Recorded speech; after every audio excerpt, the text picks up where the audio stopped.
welcome to Northeast Cup online qualifiers powered by Battle Knights Esports. Today is day one of round four, and the team going up against each other will be Evil Esports versus Team Tharoy. And I am your host Numi, and I will be joined in by my two amazing casters, Peachy and Fredo.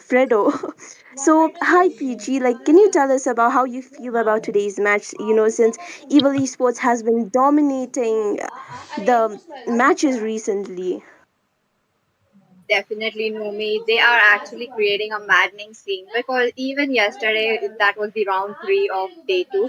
We actually seen how evil esports were dominating Tribe 9. They made sure that they won't be getting any kills. 10 minutes. I want to take that as a challenge, and evil esports today might be doing that as well. So there's a high possibility that could happen. And other than that, today's teams are definitely amazing. They are going to get us a spectacular show. Well, that is true.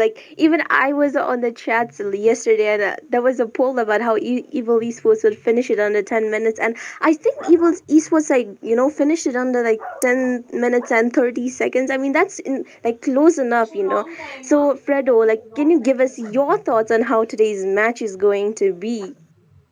Well, definitely it's evil esports, and you definitely expect the best from them every time because they have been there on the global leaderboards as well, and they have made our country proud because the top five people on the global leaderboards, not even five, it was like seven, I guess, from their evil esports squad, which were dominating, back in that season where they were the dominant force in the entire globe on that ranked leaderboard. So yeah, definitely we will not expect anything less than an exhilarating game from them in this match, which they are, they are going to go against Haroi Esports today. And I feel like Haroi Esports have found the best opportunity provided by Northeast Cup to, face against such a good team. So yeah, luck is on their side as well as they're facing such a good team for the first time, I guess. That is true. Let's not be too, judgmental and say that Evil Esports is gonna win this too. Because I mean, Team Tharoy has also made it to round four. So, will Evil Esports dominate today's match and finish it under 10 minutes, or will Team Tharoy dominate today's match? Well, we will only know it after the drafting phase begins. And also, as I have a very sad and disheartening news from Northeast Cup and members from Entity Esports. The EXP laner of Entity Esports, Ben Dang Younger, has also known as Shingho Ben KHR. I mean, I don't know how to pronounce that.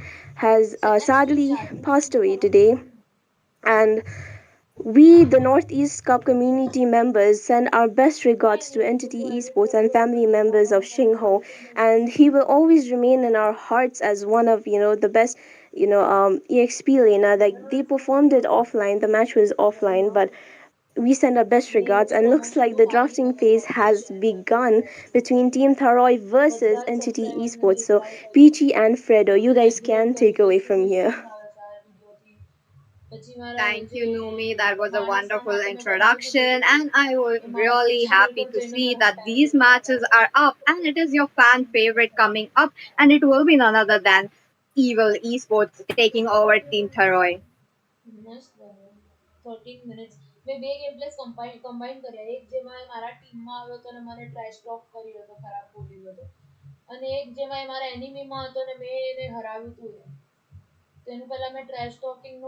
Okay, looks like the draft is already on. They are going in pretty strong. Look at that. The six of the heroes already banned. These are some standard bans that I'm looking at, Fredo. The Phobia's getting picked off. Suyu as well. The new addition of the hero into this meta, he already climbed its popularity level as well as he actually got a place into that meta. So we know how strong it is. And right now, players are still figuring out what is the best course of action to counter that hero. Look at that. Looks like the pick has already begun. Fredo, what are your thoughts so far? Definitely right. I mean, I mean, evil esports are nothing new. I mean, they are not new to this game. They are OG players who definitely know a lot about this game, and that's why banning out the new hero definitely shows that they do not want to face this hero in the enemy side. We all know how good Suyu has been just after the release. He has been so dominant in the ranked games. Everyone is just spamming this hero, trying to rank up, and evil esports as well have realized the potential of this hero. So banning out this hero is a very good move from their side, as well as the Phobias and Ling, of course, they are the one of the best roles. I mean, they are one of the best heroes in their respective roles. So banning out those heroes as well is a very good move from their side. Definitely, Fredo, I do agree with you. But that Matilda ban, I'm quite not sure that why they picked it off into the first session of their ban section, because that's quite not that I wanted to see. They could have gone in for something that could actually shut down the jungler from the side of Team Evil Esports. Who is with yesterday's match he was really fantastic onto that Nolan, and he was really, really carrying the whole game, single handedly. Even though there was a lot of support from his teammates, the teammates also performed very well. I have to mention that, Fredo. On the other hand, the bans are already up. Sorry, Fredo, the Harris getting banned. That means that both the sides they won't be picking it up. Definitely, I mean the Harith is actually stronger than the Moskov in the laning phase. But I feel like the Ruby might have also went to the goal lane in this, in this composition, because the Ruby does not really perform so well against the Gatot Kacha. So I feel like banning out the Harith might be a mistake from their side. But yeah, definitely, I mean it could have went to the Ruby could have gone to the EXP as well. We really don't know. So yeah, I feel like the Harith ban is actually justified in this case. But the next ban coming in from Ibili Sports will be that Alpha. So the Alpha, it can deal a lot of damage on that Gatot Kacha and Edith. It's a direct counter because he deals a true damage based on the HP of the enemy, and the higher HP is, he's going to do a lot more damage. So yeah, it's definitely to counter out that counter the fact that Gatot Kacha is being picked on their side. That's why they've decided to ban the Alpha, and the enemy side has decided to ban the Hayabusa in this match, and they really know that the Hayabusa, I mean, it's such a hero that you do not want to give it to the enemy. So banning out the Hayabusa is a very good, a very good initiative from their side as well. But Peachy, I feel like the Minsithar is still up for grabs on both sides. Oh, definitely. They do have a lot of heroes that needs to dash. It could be a counter for the Ruby as well, but I don't think so that their team Evil Esports will be going ahead with the Minsita, because I'm looking at the Gatot Kacha and an Edith. Possibly the Edith will be onto the EXP lane and Gatot Kacha as their roam, or vice versa. So it's still up for the grabs. Maybe they have forgotten about that. So that is quite a reason to behind that. On the other hand, Viv picks up a Julian. That means they have the early game advantage, they have the mid game advantage, and to cover it up, they have the Moscow as well. Look at that. Moscow, he is going to be really annoying into that mid to the late game. And I have seen how Team Evil Esports actually support their marksman players. Whoever in the goal lane, they are just making sure that they will be actually farming up, getting kills, and dominating as well. So this is one of the concern that Team Tharoi really should take note, and they have picked up a Melissa and an Akai jungle. Okay, this is new. I mean, banning out so many assassins like the Ling, like the Hayabusa, and even the roamers being targeted, the Chip, the Khalid, the Matilda, as well as, the Suyu as well, right? So many heroes being choked down in that roam, in that jungle area. And definitely that is the reason why the Akai has been picked up here to deal with that Edith, to deal with that Gatot Kacha. Even the Julian here, right? It's a very good, it's a very good, thinking from the side of Team Tharoi Esports, but definitely it will all come down into the land of dawn when they will be executing their skills there. So definitely best of luck to both the teams as we approach on the loading screen and we're going into the land of dawn. And PG, tell me which draft you like better. I am quite leaning towards the evil esports as well because they do have the early game, they do have the mid game, they do say they did secure the late game as well. So that is they're looking very fresh coming in from Team Evil Esports. And before that, as we jump into the land of dawn, I would like to remind you guys that do download Mobile Legends 5v5 from the Play Store. It is available, and also the link is in the description, so don't forget it. And we are hosting daily giveaways, 2 epic skins every single day, so don't forget with that. We are into the land of dawn, guys. This is going to be the first match between Team Evil Esports versus Team Thyroid. Let's just see who is going to dominate and take up the victory. Yes, and look at the rotations coming in already from both the teams. Pretty standard rotations, nothing out of the obvious. But looking at the lane matchups, though, I feel like the Melissa will have a little better time against the Moscow in the early game. But definitely in the late game, the Moscow will be the one causing problems for him. And look at that Gatot Kacha already taking away the creeps, to deny enemy from that goal which they need. Oh, yes, definitely. Look at that bot lane. They are just making sure that the Akai won't be coming up very hard because Team Tharoi Esports, they have a lot of hard CCs. They have the Kufra, they have the Akai, they do have Ruby as well. That's like a chain CC on chain CC unless they sidestep. We know that Evil Esports can do it. So look at them. They are playing it very safe. The vision being provided by each of the roamers, and look at that. They are just waiting it out. Oh, look at that. The jump coming in. Definitely, it feels like Rook was in a bad position there, but yeah, it will. It seems like the Akai has used his ultimate as well, so heavy spin won't be available for the first turtle. Definitely an advantage for Team Evil Esports right now because of the resources that were spent. Oh, that is true. I wasn't expecting that the Akai would be jumping up very early. They could have taken the help of the Aurora try to freeze out, giving them the same chain CC. And this is going to be quite a problem when the turtle is spawning, which is now. This is going to be definitely into the hands of Team Evil Esports. They have it uncontested. Okay, wait a minute, not uncontested. Look at that jump going in. Definitely feels like the Kufra is trying to zone them out. Oh, Rook has used that Earth Shatter to knock them up. But definitely the Revitalize has been used as well by that Gatot Kacha there.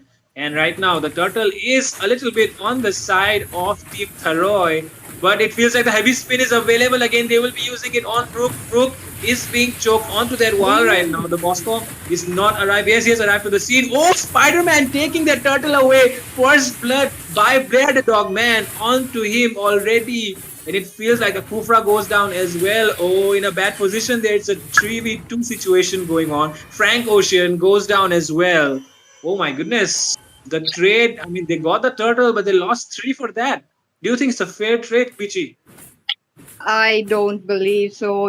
For a mere 200 to 300 gold, you're giving up a whooping of 1,000 gold. That is not a code rate that we wanted to see. But that was quite a bold move coming in from Spider-Man. He was able to take up the turtle. There was a lot of ultimates coming in. I was seeing the Edith as well. She was just there. Rook was there always single time. Every single time she was just annoying that, oh, top lane, wait a minute, there is some skirmish. It's just general poking in. Oh, okay, there we go. Oh, it's a full-on fight, I guess. Look at the Melissa, who is connected with that second skill, dealing a lot of damage. But meanwhile, the Kufra will be going down there. Definitely, things are not looking good for Tharoi Esports if this continues because next turn will be very difficult for them. That could be quite a difficult position because Kufra is getting melted like a paper right now. He's not able to sustain that a lot of damage coming in, and also an Edith. He has been providing a lot of earthquake shatter. That was quite a good earthquake shatter coming in. She's just Rook is just marking down those heroes that every single time. But top lane, 4 of the members from Tharoi Esports are already there. They are looking for a gank. They really want that blood. There we go. Oh my god, it's a full-fledged fight going on. Oh my god, Avatar of Guardian has been used as well. The heavy spin got cancelled there. Spider-Man taking down Frank Ocean. being taken down as well. The Melissa, sorry, the Aurora will go down as well. Double kill for Blair the Dogman.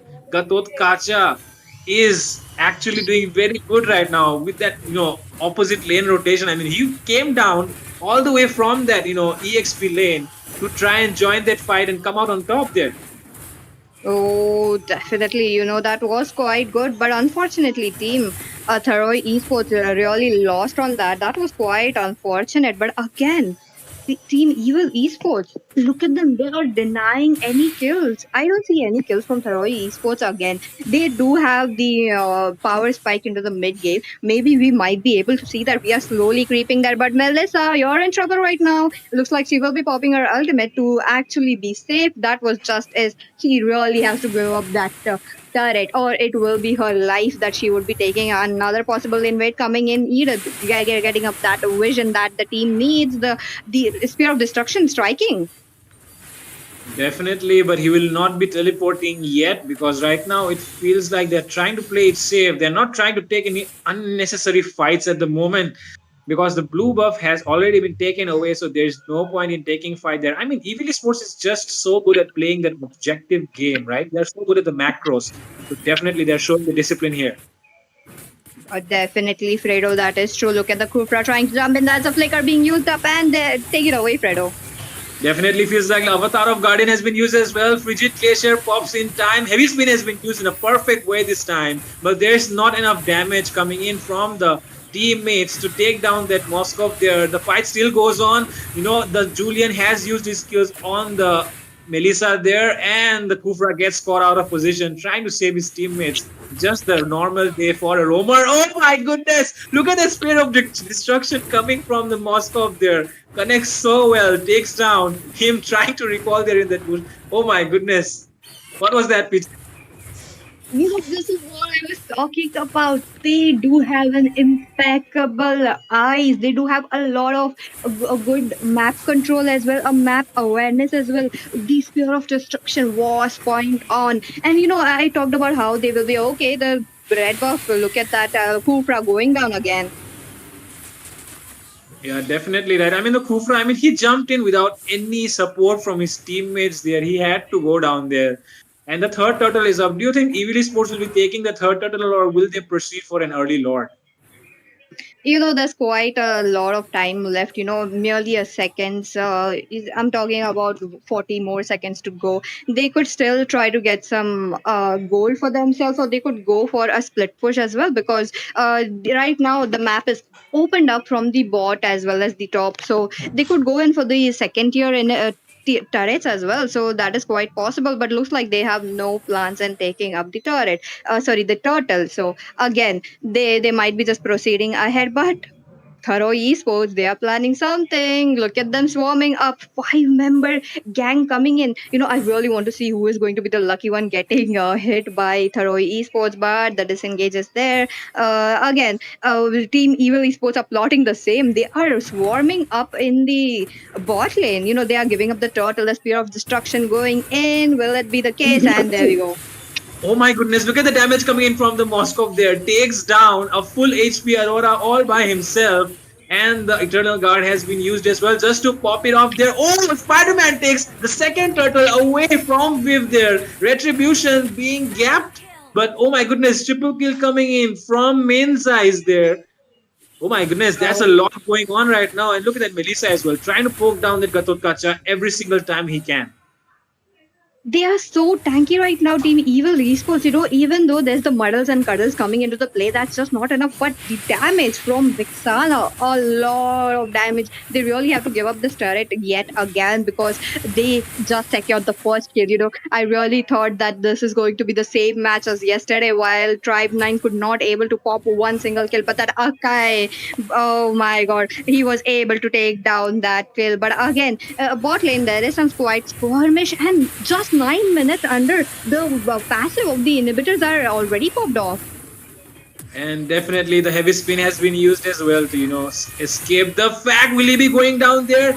No! My goodness, Vixana connects her skills so well. Akai not able to escape that situation. Avatar of Guardian has connected as well onto the Ruby there. The Ruby has been knocked up. She will be going down as well under her turret. Oh my goodness, this is total domination coming in from Moscow. Oh my god, Moscow on the other end takes down the tank like it's nothing alone.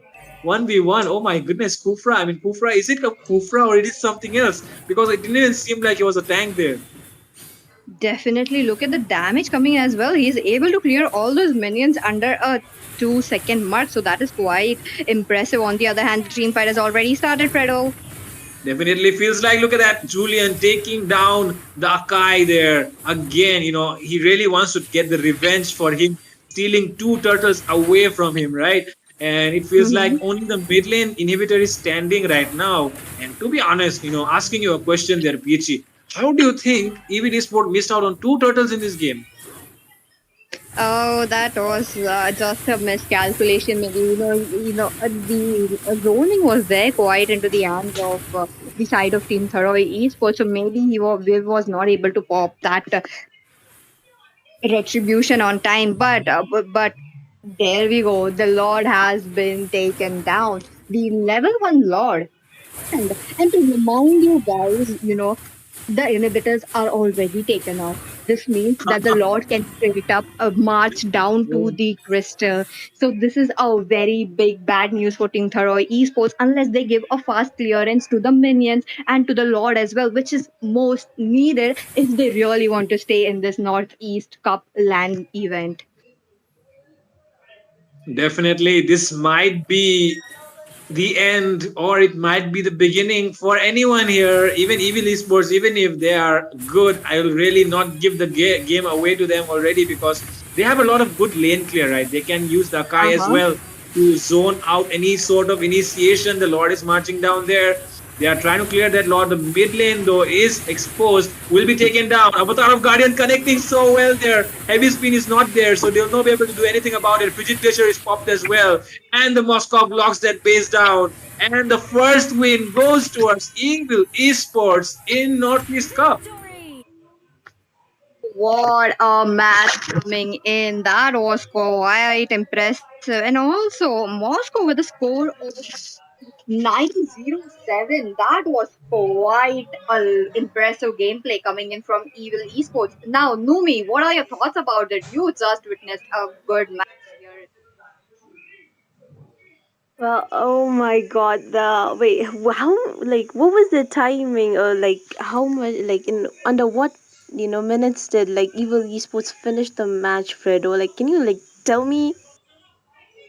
I mean, it didn't even take them the second Lord, right? So it's under 12 minutes. So definitely a very exciting game and very fast game coming in from Evil Esports in this first match of the day. Uh, Under 12 minutes, well, that is pretty impressive. As it looks like Team Foray Esports were, able to break that 10 minutes, game ending like streak of Evil Esports. And I think, I mean, Evil Esports, they are very, their communication skills are very good, and I feel like the lane ganking that they do is also pretty good. So, Peachy, can you like let us know how exciting this match was for you? Pretty good match overall that I have seen. And as you mentioned, how Team Evil Esports have that lane clearance, that is true. They pick up heroes such as the Moscow, the Vexana, who has the early lane clearance and popping off those minions and turrets as soon as possible. That Moscow was unstoppable. No one was there to pin down that Moscow. No one was there to pin down the Julian as well. We were also dominating the entire game. On the other hand, even I have to mention them that Team Tharoy Esports did a very good job onto the draft phase, but unfortunately the skills were not up to the mark of Team Evil Esports. They couldn't match the energy what Team Evil Esports were providing them. So that was just the downfall of Team Tharoy Esports, Numi. Yeah, like I mean, I feel like Team Thoroid Esports, they did pretty, good in their drafting. But then, as you mentioned, Peachy, their, like communication skills, I guess it was a bit off.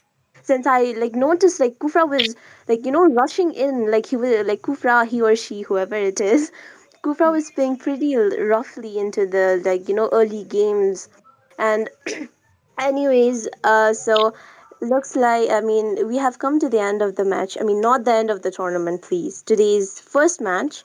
So, also, the giveaway is still on. The giveaway will be every day, okay? So, please, mention the team you're supporting, the state and your game ID. So please enter everything, so you have a chance to win a giveaway.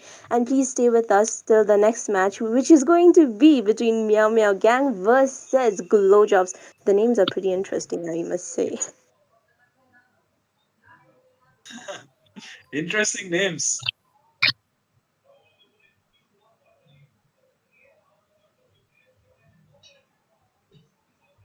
Hello, everyone, and welcome back to Northeast Cup Online Qualifiers powered by Battle Knights Esports.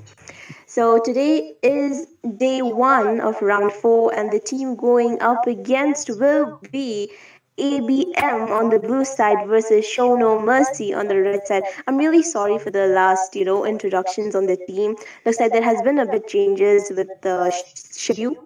So yes, Team ABM will be playing now, and with versus Shono Mercy, they will be representing other states. And I am your host Numi, and I will be joined by my other two casters, Fredo and Peachy. So Peachy, like we have heard some newses on Apex of team member of ABM like joining as a coach for T2K. Like, what are your thoughts on that? That was quite a surprise coming in because he was a member of T2K and right now he's joining as a coach. Definitely, he has that knowledge to himself. Definitely, we all know that a team ABM, the former members of Sub Dragon, they have been actually dominating these tournament scenes, even the global position as well, the global squads. So, I'm truly excited to see Apex as the coach of T2K this time, and this is going to be quite exciting. Yeah,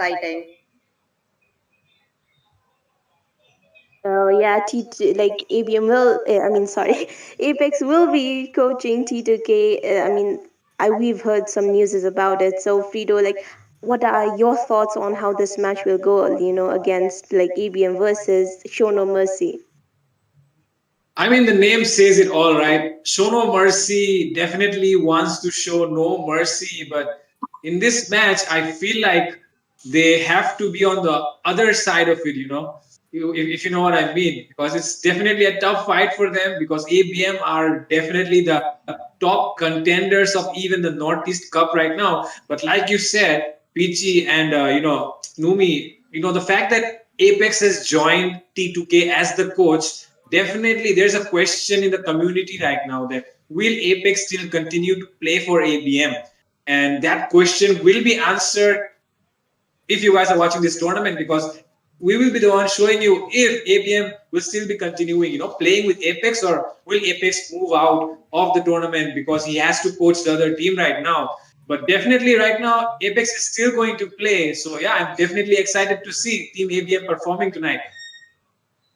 Well, that is true. Even I would like to see what ABM's, choice of decision is. Like, will he stay in the Northeast Land event, or will he go, like, to coach T2K? Well, anyways, the drafting has begun. So let's witness this electrifying match between ABM versus Show No Mercy. As you know, let's see, like, will show no mercy, like show no mercy to ABM, or will ABM show no mercy to show no mercy?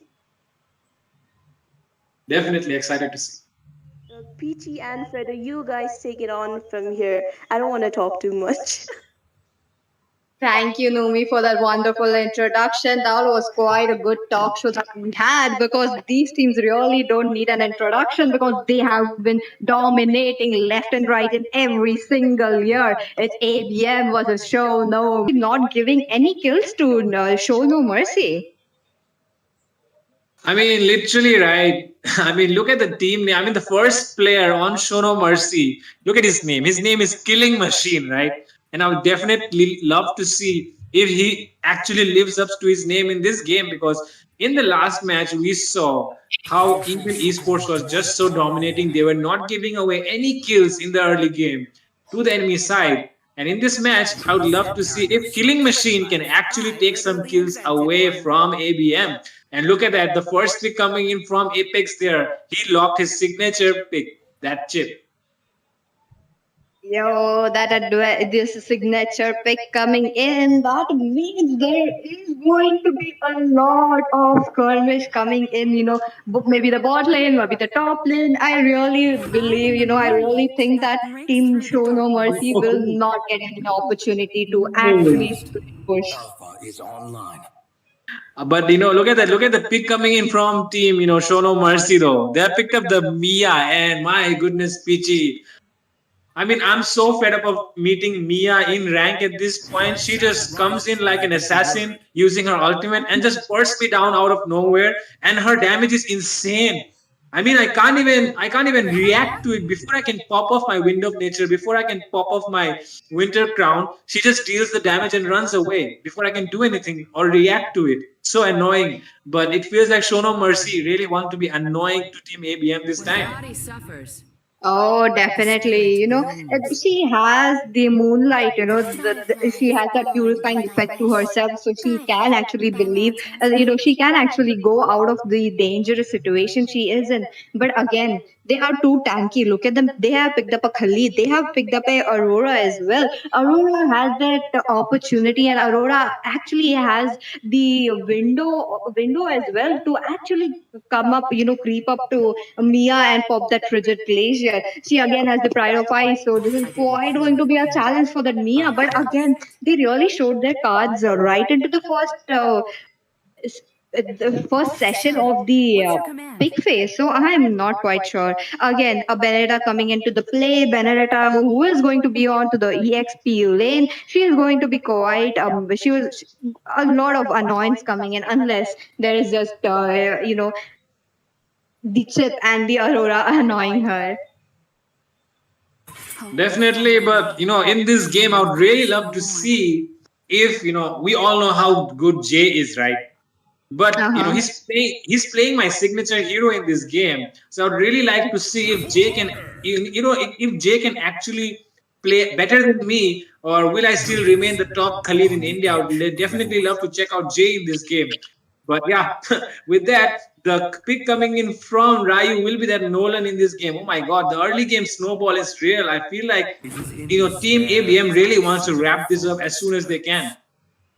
Yeah, I really want the challenge to be taken up by ABM because they can do it. They have, they have Mia as their prey. The Nolan could go in with the fissures and the fractures and just pop off his skills onto the Mia, and Mia, boom, she's gone. Unless she has that flicker, unless she has that moonlight to herself. Other than that, a Tigreal coming into the play. That means that the Aurora or even the Nathan has to play it kind of safe because there is still a possibility where they could get caught into that implosion. Still they could escape as well because Nathan is up with the purify. So again, quite a good possibility coming in, and the last pick coming in quite impressive coming in from team no show no mercy, a Nana coming into the play. Definitely, and to finish off the pick, look at that. They have picked up the Nana in this game, and definitely Nana is actually an annoying hero, right? I mean, she has the passive, so she does not die easily. On top of that, that Molina, I mean, if you get transformed, then you are like, it's there like a 70% chance that you will be dead on the spot. But with that, ladies and gentlemen, this is the second game of the day. ABM facing Show No Mercy in the Northeast Cup, powered by Battle Knight Esports. And definitely, we are going into the land of dawn. And on the loading screen, I'll be asking you, Peachy, which draft do you prefer? I have been an ABM supporter from the day one because Apex, who is the mentor for me, I have used to see his stream and stuff to actually learn the tank hero. So I'm definitely supporting Team ABM today. With that, we will be right into the game. This is going to be interesting because I want to see both of the teams dominating, giving up the challenge. I want to see team show giving that challenge for ABM. And with that, ladies and gentlemen, we are in the land of dawn. This is going to be the match two of the day. So hold on tight and also get your stay hydrated. Definitely, and it feels like right now they're making pretty standard rotations, and Apex is just trying to be annoying with his chip already, trying to provide vision for his enemy team. I mean, sorry, for from the enemy team. And right now, look at that Benedetta though, trying to get that minion, but she will be missing out the first minion. Will it be a first blood? Oh, she's still able to escape. She manages to escape. Jay able to zone her out completely. And look at that chip. Apex so annoying with his portals there. Takes down the Benedetta. Doesn't give him the chance to recall. And in that goal lane, it feels like the Mia has turned on their Inspire. But Abhi will be securing the kill on that Mia. And look at that. Look at that Apex though. He's still being annoying to that Alpha. He's not letting him farm in peace. So, that is how you should play a chip. You should be there to deny that creeps to them. But Abhi, top lane, looks like he will be securing another kill into the hands. It's not even 2 minutes into the game, and yet a total domination coming in. Maybe another kill coming in. I'm quite not sure, but Mia quite in a bad position. Looks like the engage is up there, and Chip picking up the kill. This means that Nathan has actually swept up all the gold shield from there. This is quite a problem right for the minute one. And Okay, definitely, but if every again, game we got out, oh my goodness. But to be honest, Peachy, I think I would have survived there, right? Definitely.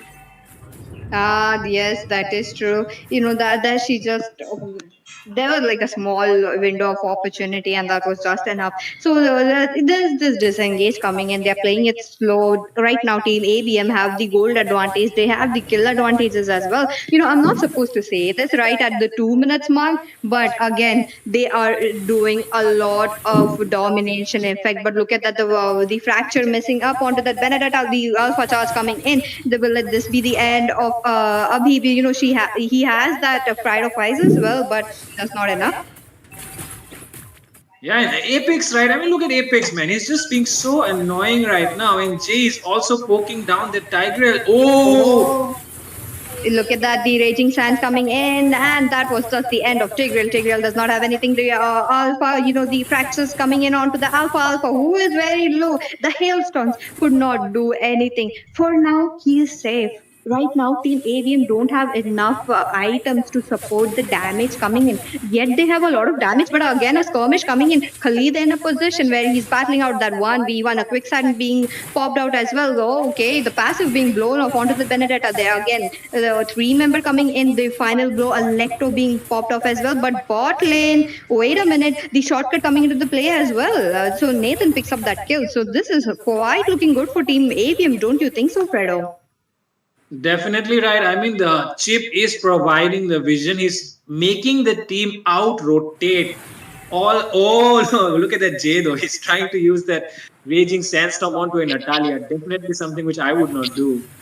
But yeah, Oh, well, look at that turtle though. Turtle is already up, and it feels like they should be going for the turtle, but definitely right. I mean, it's all because of the chip. Apex is the one making the plays happen. He's out rotating the enemies, providing the vision as well. He's being annoying to the jungler. He's being annoying to the laners as well. So yeah, definitely Apex is the key here, and they have to take him down. definitely another skirmish coming in. Look at that. Khalid tried to go in. He has that. The Alpha touch coming into the one man knock up. Prediction knocking up two people right there. But that is just not enough. Khalid gets a kill onto the Tigreal. The fight is still going on. Benedict trying to escape on the other hand. Alpha, you're in some trouble. Looks like it is a killing spree into the hands of Abi. Another kill coming in. Maybe Benedetta trying to escape with her skills, and she successfully escapes. Yes, right. But I just observed something, right, PG? I mean, for a roamer, would you ever keep your name Killing Machine if you're a roam player?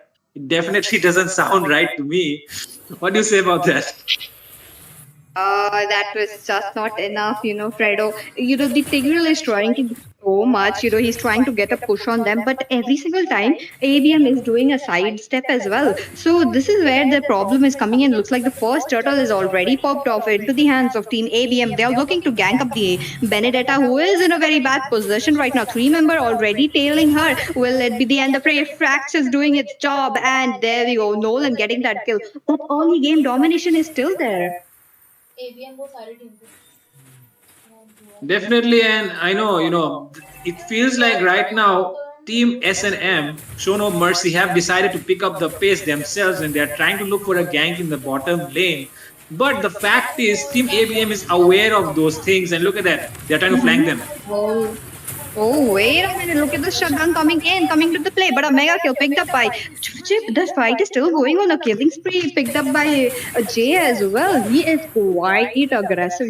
He knows how to come up with the raging sandstorm. He knows how to when to pop that quicksand as well. So this is quite looking good for Team ABM. Now, on the other hand, Tigreal, you're in a bad position. Look at that. He's trying to dash out, but will it be enough? I believe so. For now, he is safe, but for how long? For how long? For how long? For how long? But definitely, I mean, look at that. Apex is so Oh, annoying, man. I mean, if I was the one facing him, oh, a blunder there from him, implosion. okay. Yes, there's a two-man implosion coming in. And with that, the Alpha starts coming into the play. But Nana, you're in a very bad position. Gets caught out by the Khalli. The team fight is still going on. Khalli trying to escape with a sliver of HP. That is just enough. Benedetta on a trail as well. Benedetta, you're in quite a bad position as well. The Frigid Glacier, the hailstorms as well doing its damage, but just not enough. But Tigreal is saved right now. Into even though he gave a good set, his team couldn't do that follow up. Definitely, definitely. And right now, look at the pushes happening on all the lanes, all the turrets taken down, nothing going down though in the side of Team ABM. Portal has been opened again. Oh, Oh, okay, no. Portal coming into play, but killing spree picked up by Nathan. Nathan, you're quite phenomenal job, because he is farmed up right now. There's no one onto the side of Team Show No Mercy to actually stop down the Nathan. So that is where the problem coming in. But on the other hand, did you just look at the damage coming in from Mia? If it wasn't for her moonlight, she would have been dead right now. Now again, the split push is coming in. The Benedetta are trying to escape. She will be successful, I guess. Definitely, it feels like she made that escape there. Only the inhibitors remaining for Team Show No Mercy. Right now, I feel like the only way they can win this is, make the game longer. Try to get your Mia farmed, and just definitely wait for ABM to make a mistake. That is true because the saving grace is solely the Mia right now. Mia, the Benedetta, and the sets coming in from Tigreal. They are lacking there. They are just trying. They are actually catching up the wrong people. I have seen that Tigreal trying to push down that Apex. I'm seeing Abhi as well, but Abhi has that pride of ice. He has that flicker as well. Even if you catch him, there's a quite okay. Wait a minute. What My just goodness. happened? My goodness, the damage coming in from that Nolan. Oh my god. I didn't even get to blink my eyes and she was dead in a second. That Nana, I mean, look at the Nana. He's on a 0-5-1 right now. Oh my goodness, that's not good. That's not good news for Team That S&M is right now. That's definitely not a good news, Parab, he was just standing there, inside the inhibitors, and there is just the Nolan coming in. Oh, another raging sandstorm coming in. Benedetta with looking quite low. The shortcut coming up as well. But again, this is like a small, skirmish going on. Not much, but again, the Lord is marching up. Fredo, what does Team No Mercy should do right now? I Okay. definitely have. I literally don't know what they should do right now because the goal lead is on a 12K right now. All the minions are marching in. They do not, I mean, they do have enough lane clear on their side, but I do not feel like the Tykel and Alpha can actually, tank up in those front lines because the damage coming in from the mage. Oh, Oh, look at the implosion. No way. Looks like the implosion will be Mr. Right. That's not enough. Tigreal pick off is right there.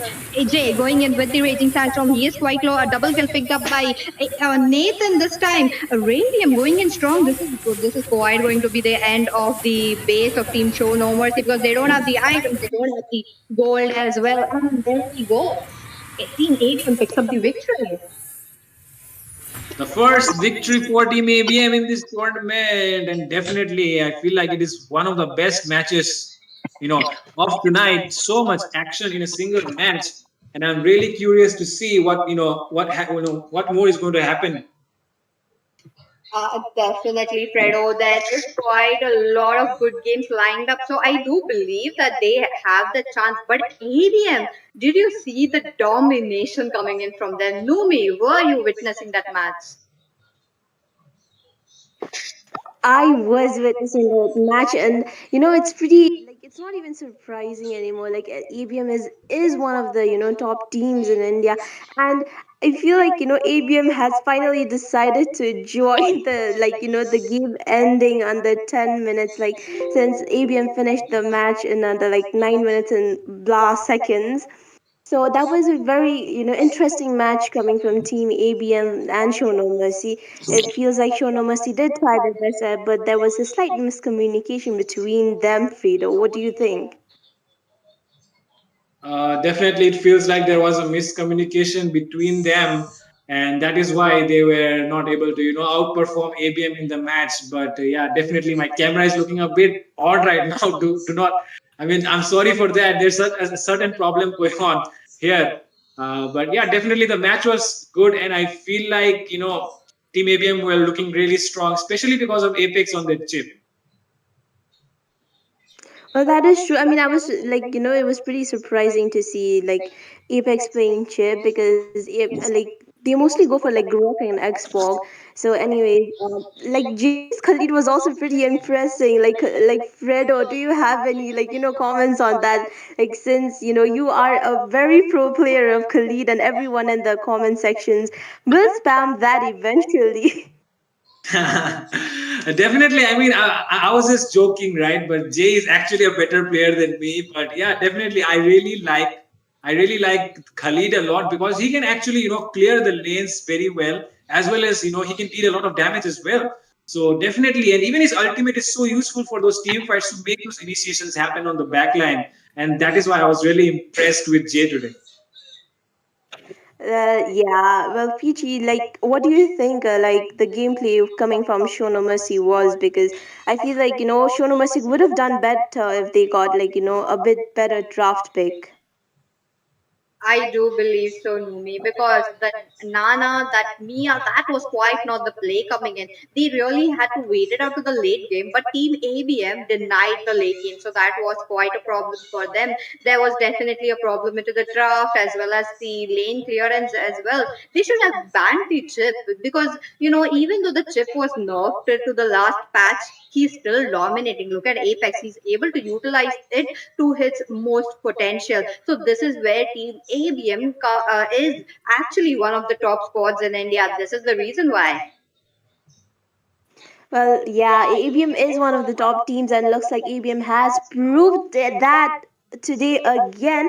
Well, guys, please wait for another match that will be coming up soon. And the giveaway is still on. So, like, how to enter in the giveaway? Some people were asking. All you need to do is mention the team you are supporting, the state you are supporting, and your game ID. And please do share this stream, guys, because it will help us a lot. Also, stay tuned in for the next match between the Eliminators versus Assam Rifles. This is going to be a pretty interesting match since Eliminators are also one of the top teams in India. So please stay with us for a little longer as we, prep up for the next match. Thank you.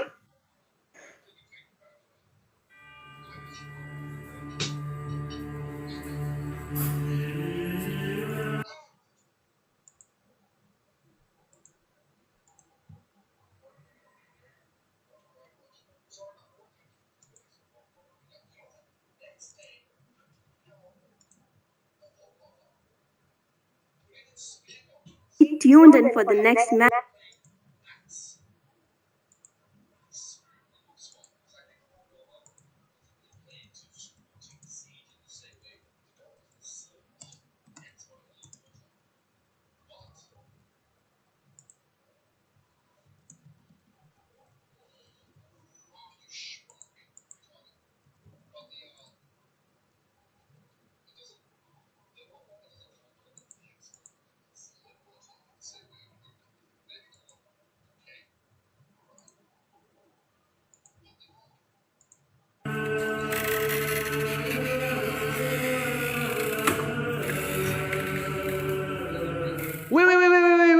wait.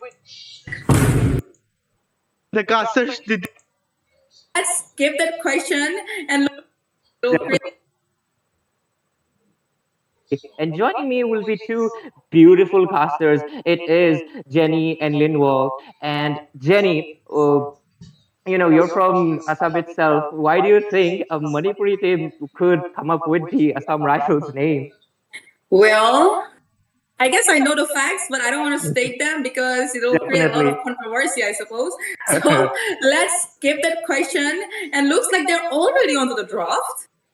Yep, definitely. But we can continue that. And Linwall, like, we have eliminators right now. Like, what do you have to say? But a few words just before we head on to the game. Okay, so Eliminators, decent team, has faced against most of the top tier teams in the tournament, in other tournaments also. And this time they're going to be facing us some rifles. We did see similar situation happen in previous where Lafukabi lost to a team yesterday and they got eliminated. This is the qualifiers. It's going to be a best of one. Definitely. ET, regardless of their past, they have to show their A game if they want to proceed to the next rounds. So I'm hopefully waiting and anticipating for a good match to be shown by us. Yeah, I mean, I agree with you. Everybody loves seeing the underdogs win, taking down the Kings. But with both of you guys mentioning your both perspectives, I will be leaving you guys and we will be heading straight to the game. Jenny and Linwell will be taking it up, ladies and gentlemen. All right, all right. We'll see you soon, Ray. Again, you will welcome back onto the desk with me. Looking at draw, we already got some power picks out of the scene, and that's Edith as well as Grog. Very versatile heroes, don't you think? Indeed. Drafts here, ET does have the first pick, blue side. So can play around that, especially they could go for the chip, could go for Romer, Matilda, or even the Khalid. That has been quite popular in the meta. So bands coming up forwards here from both teams will be the deciding factor for what is to be said. Who is going to control the pace of this draft? And that is a crucial role, especially, previously also. This is a best of one. You can't make any mistakes. If you do, Definitely. it's just very hard to recover. Yeah, no room for mistakes at all. And ET, we have known them. It's been a while that they have defeated ABM, but they're still on the radar. People do consider them very strong. So the pressure is definitely on Assam Rifles right now. And they have also considered that Vexana to be banned. Is that necessary? Is Vexana doing really good in this current meta? Yeah, it's quite understandable because you don't go for first pick Vixana in most cases. And ET here, I guess they're going to opt for those XP laners instead, or maybe a roamer. But yep, bans are coming up, as you did mention. The Vixana here, alongside the Ling from the side of some rifles, which is a very strong jungler. And possibly the last man could be the chip, while they're could rotate it off for 4 years or something. If they are not comfortable facing against that, Suyo for the blue team, the new hero, pretty strong in the meta, especially with a lot of teams now being able to adapt to this composite. And the Grok band there, I forgot to highlight, is targeting on a respect band, quite deserving. So Odd with the Grok is quite a menace, but there's the chip band here. ET gonna have the first pick. Jenny, what do you think? A lot of power picks get let through. For example, a Khalid is still there, Ruby is still there, Phobius is still there, but I have a feeling that they might consider a Khalid, and there you go. Reflexing Khalid. We'll be seeing really fast rotation and annoying guy over here. Don't you think so? Indeed, a legend on the Khalid. He is very comfortable with that. So it's gonna be a lot of aggression from ET here. Could possibly see jungle invades very early on, although they don't have the Grok, so they'll have to compensate with a different roamer. Maybe the Matilda could be an option, but as some rifles here, gonna have the second picks, two picks to be put. So you could go for the counter picks in this situation, or could go for the dominant picks, which the Aurora is still open. The other XP lanes are also open, but you could highlight the mages instead. And looks like Celebi on that Zushin with the Matilda is going to be optimum. Yeah, not bad. You actually predicted that Matilda, and it's good that they got that power pick. I should say against Khalid, that Matilda and Sushin combo would actually work because they're gonna annoy the front line as well. And Khalid, man, he's a hard engager, hard to deal with, especially once they get their Thunderbolt. So I think Ooh. that a Gatot Kacha will also be a good option to answer him in Yep. an EXP. But yeah, let's see. Again, they are yet to pick their goal laners, and I think that before they ban out, before ED actually bans out the good goal laners against Khalid, for example, a Moskov, a Claude, and not, especially the BMI picks, they should go for it. And again, a Tigreal and Sarah Moon on that Hayabusa that we've already seen. What's your take on this? Yeah, very strong picks here. Sarah Moon on Hayabusa has been very strong. He's also been reviewed and seen by a lot of coaches and has been very comfortable pick for him. But this, art here on the Tigreal is going to be a huge combo alongside Legend on the Khalid. Especially look at the side of Red Team so far. It's close to mid-range heroes here. So spacing is going to be crucial for the side of Assam Rifles. And if they don't manage to do that, sure, they have to purify for the get out of jail free card. But after that situation, Sarah Moon could possibly clean up. Although, Zushin is also a very strong mage here, being very bulky with the Claw of Destiny. But your mom with the Phobias is going to be very good to be added as an asset for the side of Assam Rifles. Okay. Instead of banning that Aurora, they could have actually considered it, but then again, Sushin is also a really good option for the knockout with her lantern. Again, people, when they prioritize Khalid, they actually tend to ban a Ruby and Phobius both, but they didn't. And in this case, Ruby is open as well. Do you think considering Ruby as a gold Yeah. laner would be a good option? It could be, especially against Tigre and Haya. You add the Ruby to the Phobius, and the crowd control abilities for some rifle would just be top notch. So maybe Amocha could go for the Ruby, but you see that what they're gonna lack after that is damage. So Life is Meme has to compensate for it, and looking at the side of ET, two frontliners so far, very bulky. So it's a little hard to deal with, especially since you'll have to. All you have left is a jungler and a goal laner. And if you go Yeah. for a utility goal laner, there's a lot of pressure onto the jungler. Yep, great breaking it down. Well, so far, both the teams has got plenty of AoE, plenty of CC. All they need right now is the damage. And when you talk about damage, I think it's time for. I think they might expose their goal laner as of right now, and like I mentioned before, it could be a BM, might be, for example, a Claude and a Nathan, and the ETA doesn't care. They have not banned any that could go against the Khalid, but could be that they pick a Nathan or a Claude. What do you think? Actually, I have a very. I find it difficult to pronounce. How do you pronounce Nathan? Is it Nathan or Nathan? How do you pronounce it? Nathan, Nathan, both works. To be honest, I Okay, both change the works. pronunciation depending on the situation. Sometimes when you're playing, you don't want to think too hard. You just say Nathan, Nathan. Yeah. Nathan. I think But- Nathan's better, easier. Yeah. But ooh, Amocha on that Roger here and Jungler Roger here, especially since this is the perfect cleanup which the side of Assam Rifles needs. But they Yeah. do still need that burst damage. So Life is Meme, a lot of pressure. Could go for the Lunox maybe and the goal lane, or even different. I think Harriet might also be a good option. But the side of ET there, Crisis and But Dead it's here. bad. Ooh, that's Moskov, which and Valentina, which Moskov is gonna be their optimum. Oh, never mind, Nathan here. Okay, I was having some doubts, but now since he locked in the Nathan, ET's strength is very strong right now with the current draft. Instead of banning Lilia, they could have banned a Nathan because we all know, like, Crisis, this guy is really good at Nathan. And are they Yeah. actually considering a Ruby goal lane over there? Because I think that, with a normal marksman, the marksman might have a problem in their spacing because they have a Khalid who will jump right onto you. Also, that's implosions Yeah. gonna come in Tigreal. So for utility, like you said, Ruby will be good. But what do you think about the damage? Do they have enough damage?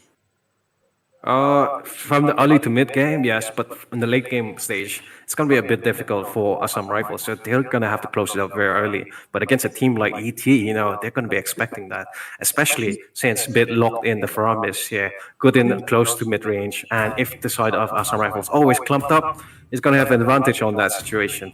But yeah, so far, looking at both the drafts, for now, I'm preferring ET's draft, but I really, really, really like Assam Rifles draft also to see what they can do for us. Honestly, the best thing about Assam Rifles is this Matilda pick because they have a lot of heroes that would go right in. Even the Zushin over there, she's gonna go right in aggressive, and Matilda is gonna be there to get them out of the situation. So I think both the teams did a pretty decent job at the drafting. But one thing they missed out is showing respect to the Nathan pick because this guy Crisis, he's really good at Nathan, and we've witnessed it in the previous tournaments, don't you think? Indeed, very much so. And especially, they did show respect to Odd, but not to Crisis. Will it come to bite them back in the ass? We'll only have to see. But for now, here, loading into the draft here for both teams. Waiting to see here. And possibly, you know, Jenny. Oh, yeah, okay, wait, there. Never mind. We're going on into the line of dawn, ladies and gentlemen. Both teams marching down their lanes. ET can start us off with the blue rotates coming in on the purple buff variants, while the red side red team is gonna go for that as well. But I think Matilda might start. No, never mind. Okay, they're going for fast opposite rotates. Yeah, they want the junglers to get a level 4 ASAP and try and pick out a gold laner or an EXP laner, never mind. Well, I think in the case of Assam Rifles, they would probably go towards Crisis because it's going to be more squishy in comparison to Legend, obviously. But yeah, but you never know. As of right now, it's just Cold War going on in the mid lane. What do you think? What objective will be ET going for? The lead code or the EXP laner or the gold laner? Yeah, but see, okay, currently seeing since Odd and Bit got chunked down to very low HP, I think they might be more passively.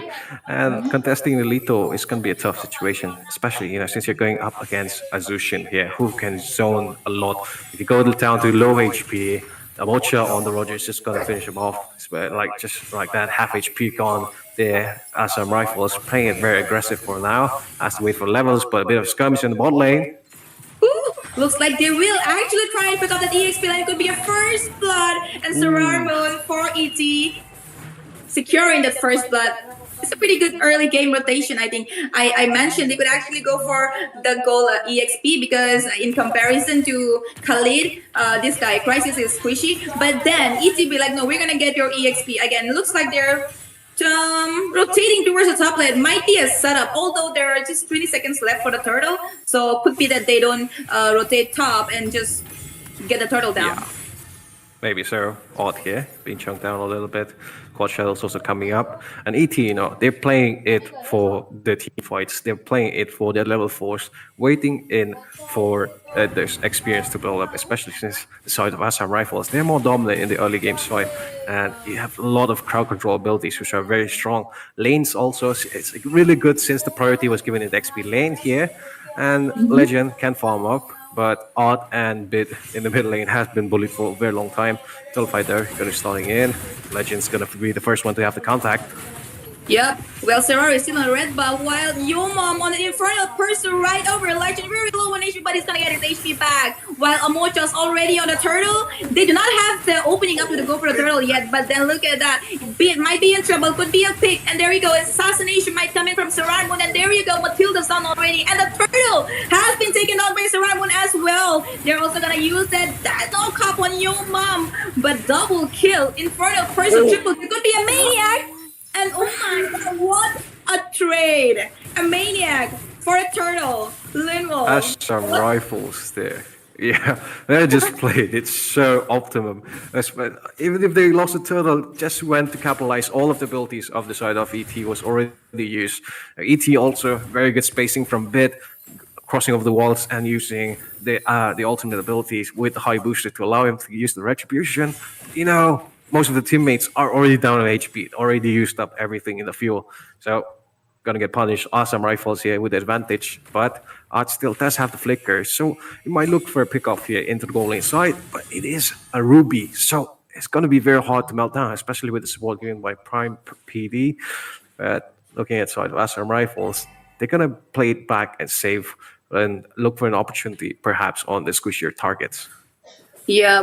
You know what? When people consider Khalid as a first pick in the EXP early in the draft, they tend to ban out Ruby and Phobias. But in this case, ET didn't care, and looks like it's paying them. Like they might Yeah. regret because he wasn't Legend wasn't able to make any difference. Like the Infernal Pursuit from your mom and Life is Meme, the CC came in handy for Team Assam Rifles. So yeah, I think they should have considered that. Meanwhile, in the bottom lane, Amocha and your mom is already trying to set up a gang against the Legend, but then Seramun is also there for the backup. Indeed.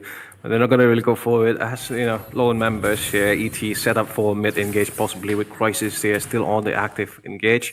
But now, going to farm up fast, get those items, get those levels really fast, and then possibly out damage. But Bit just might be a bit of trouble. No, Circling Angel coming in. But Art here is going to be Yeah. stuck in the middle of nowhere. He was waiting for an ambush, but the Infernal Pursuit right onto him, and Art could be picked up. Very low on HP, but the Faramis comes in to save the day. Well, the ultimate is expended.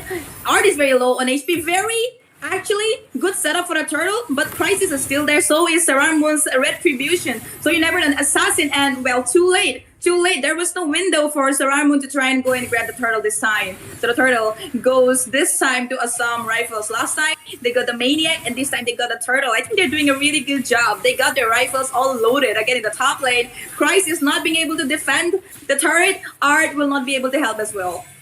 Indeed, and the aggression here is just precise. They know exactly when to let it go, which is, I'd say, a lot of teams struggle with a lot of times. I mean, this time, ET, though, a little bit on the losing end. Yeah, suffering a bit from the turrets to the goal, but they'll have to pick up the pace, especially since Crisis is going to be their main DPS shredder for the side of Assam Rifles. And, you have the Khalid, you have the Hayabusa, but are they really going to kill everyone inside of Assam Rifles? No, right? The Circling Eagle also coming in, but not really going to do much. And I feel like Art and Bit needs to step up in this phase. They need to get those priority targets for the Crisis and Ceramon to finish them off. And ET, yeah, struggling with that. Looks like, the Khalid might be the first one for that. Yeah, he just uses Raging Sandstorm to escape from the situation. In the top lane again, ET is actually setting up to try and get the turret down, and so is Life is Meme. I guess he's aware of the ambush over there, so he's just waiting for them to show up. And if he won't be able to defend, he's just gonna let the turret go. In the meanwhile, in the middle lane, looks like there is gonna be a clash. Maybe, may not be. Yeah, they're gonna disengage as of now. The turtle will be back in 25 seconds. Well, the thing is, they're doing a really good job at setting up whenever there is the turtle. But the first time they did miss it because of Seramon's assassination onto Prime PD. But the second time they managed to take it.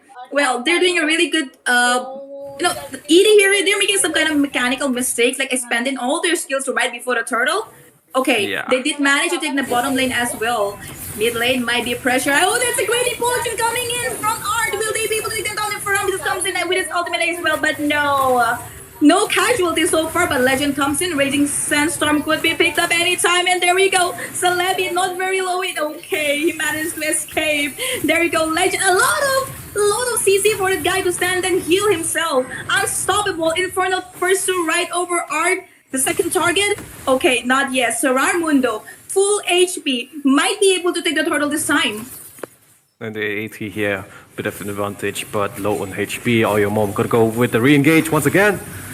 And the turtle has been managed by Amocha. He's gonna chase him down with his Lycan Cows. Crisis very low in HP. He's actually going in for bid, but the guy managed to escape from the situation with a flicker.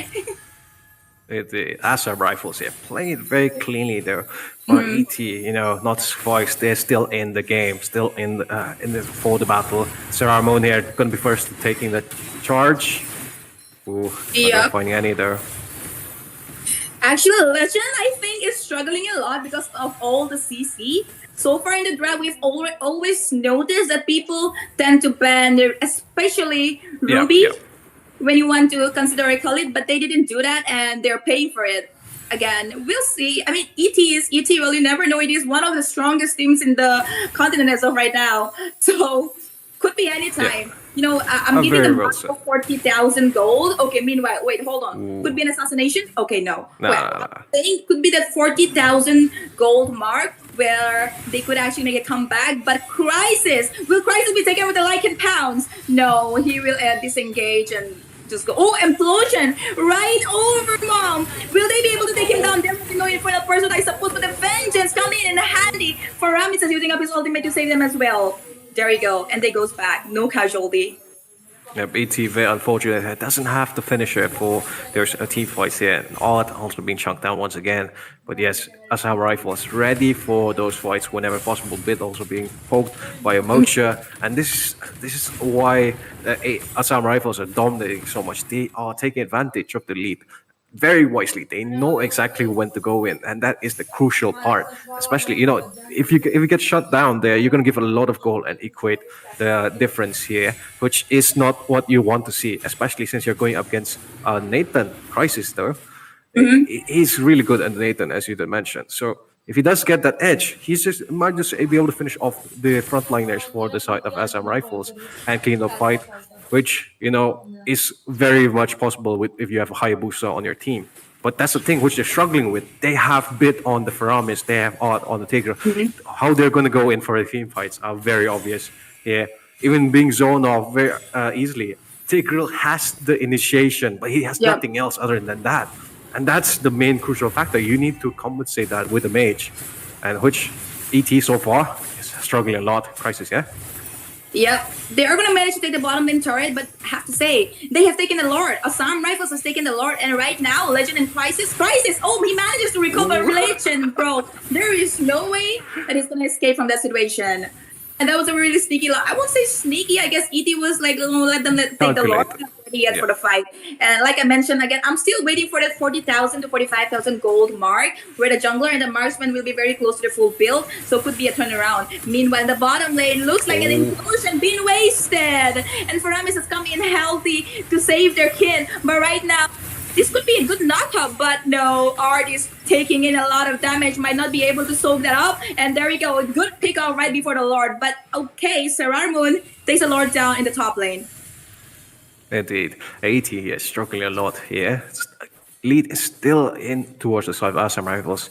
And, it's the 11-minute mark. Lord's going to be spawning in after a few seconds. And a team fight that's going to be coming up then is going to be the main impactful factor.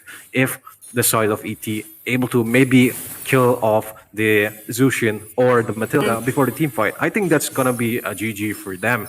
And they could possibly end up winning the team fight, but it is also very reliant on their positioning, which so far it's been a little messy, let's be honest. Which Legend and Bit here struggling a lot and not being optimally in those crucial part of the map, especially with you need to have the Faramis ultimate on the ready when the Ruby comes out, but the spacing has to be, it's very difficult because the Ruby's range there, once she reaches you in her threshold, she's just going to be able to crowd control you for almost 10 years, which is very hard as a mage to be dealing with. So far, the win factor, they need to rely on Art. Art needs to land an amazing ultimate implosion.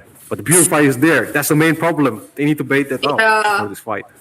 They got 2 Purifies, and I think they picked on Legend to actually go in and get them a little bit of confused and off guard, so that later Art can just come and land in that implosion pretty easily. But that's not happening, and why? Because they have a Ruby and a Phobius right there. Again, this could be a clash in the mid lane, but no, not yet. Well, they really need this Lord. ET this time, they need to compete for this Lord in order to find themselves back in the game. The goal lead, well, there is a goal lead by the side of some rifles, of course, but it's not something that you cannot recover. I think it's just like a 2 to 3,000 goal lead. According to the objectives, they did take the turrets as well, but I think they really need to take down the Midland turret for more exposure in the map. Indeed. But it's very difficult. Assam Rifles not allowing to do that. Meowmeow also jumping on towards Art, but not going to finding that and poke him down very early on. That's a really good decision here. But ET, Lord is going to be up. They have to walk forwards. Khalid and Nathan Crisis still in the bot lane side. They need to be ready for this team fight. If they're going a free Lord, they need to get an equal trade-off. Which bot lane turret, you clear off the minions. The turret, there's only the third tier turret. You won't make it that far. I don't know what the ET is doing. Maybe they're gambling on the next team fight but that is very risky. Once again, ladies and gentlemen, this is a best of one.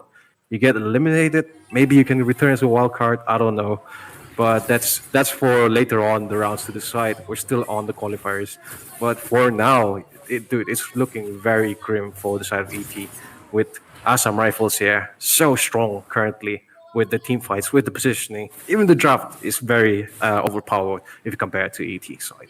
But Lord will be marching down onto the XP lane, and Assam Rifles regrouping up towards the mid lane section. Your mom looks like he's gonna take the first blow. Yeah, it is probably waiting for a mistake to be made by the side of some rifles.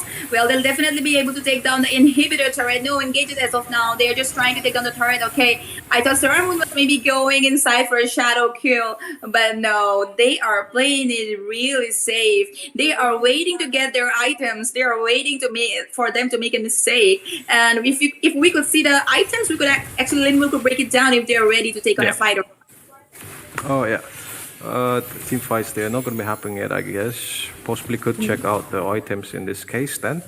So, and looking at defensive items for the side of ET here, Thunderbolt, for the Khalid, everything's optimum alongside the Tigreal, but oh, there comes an implosion.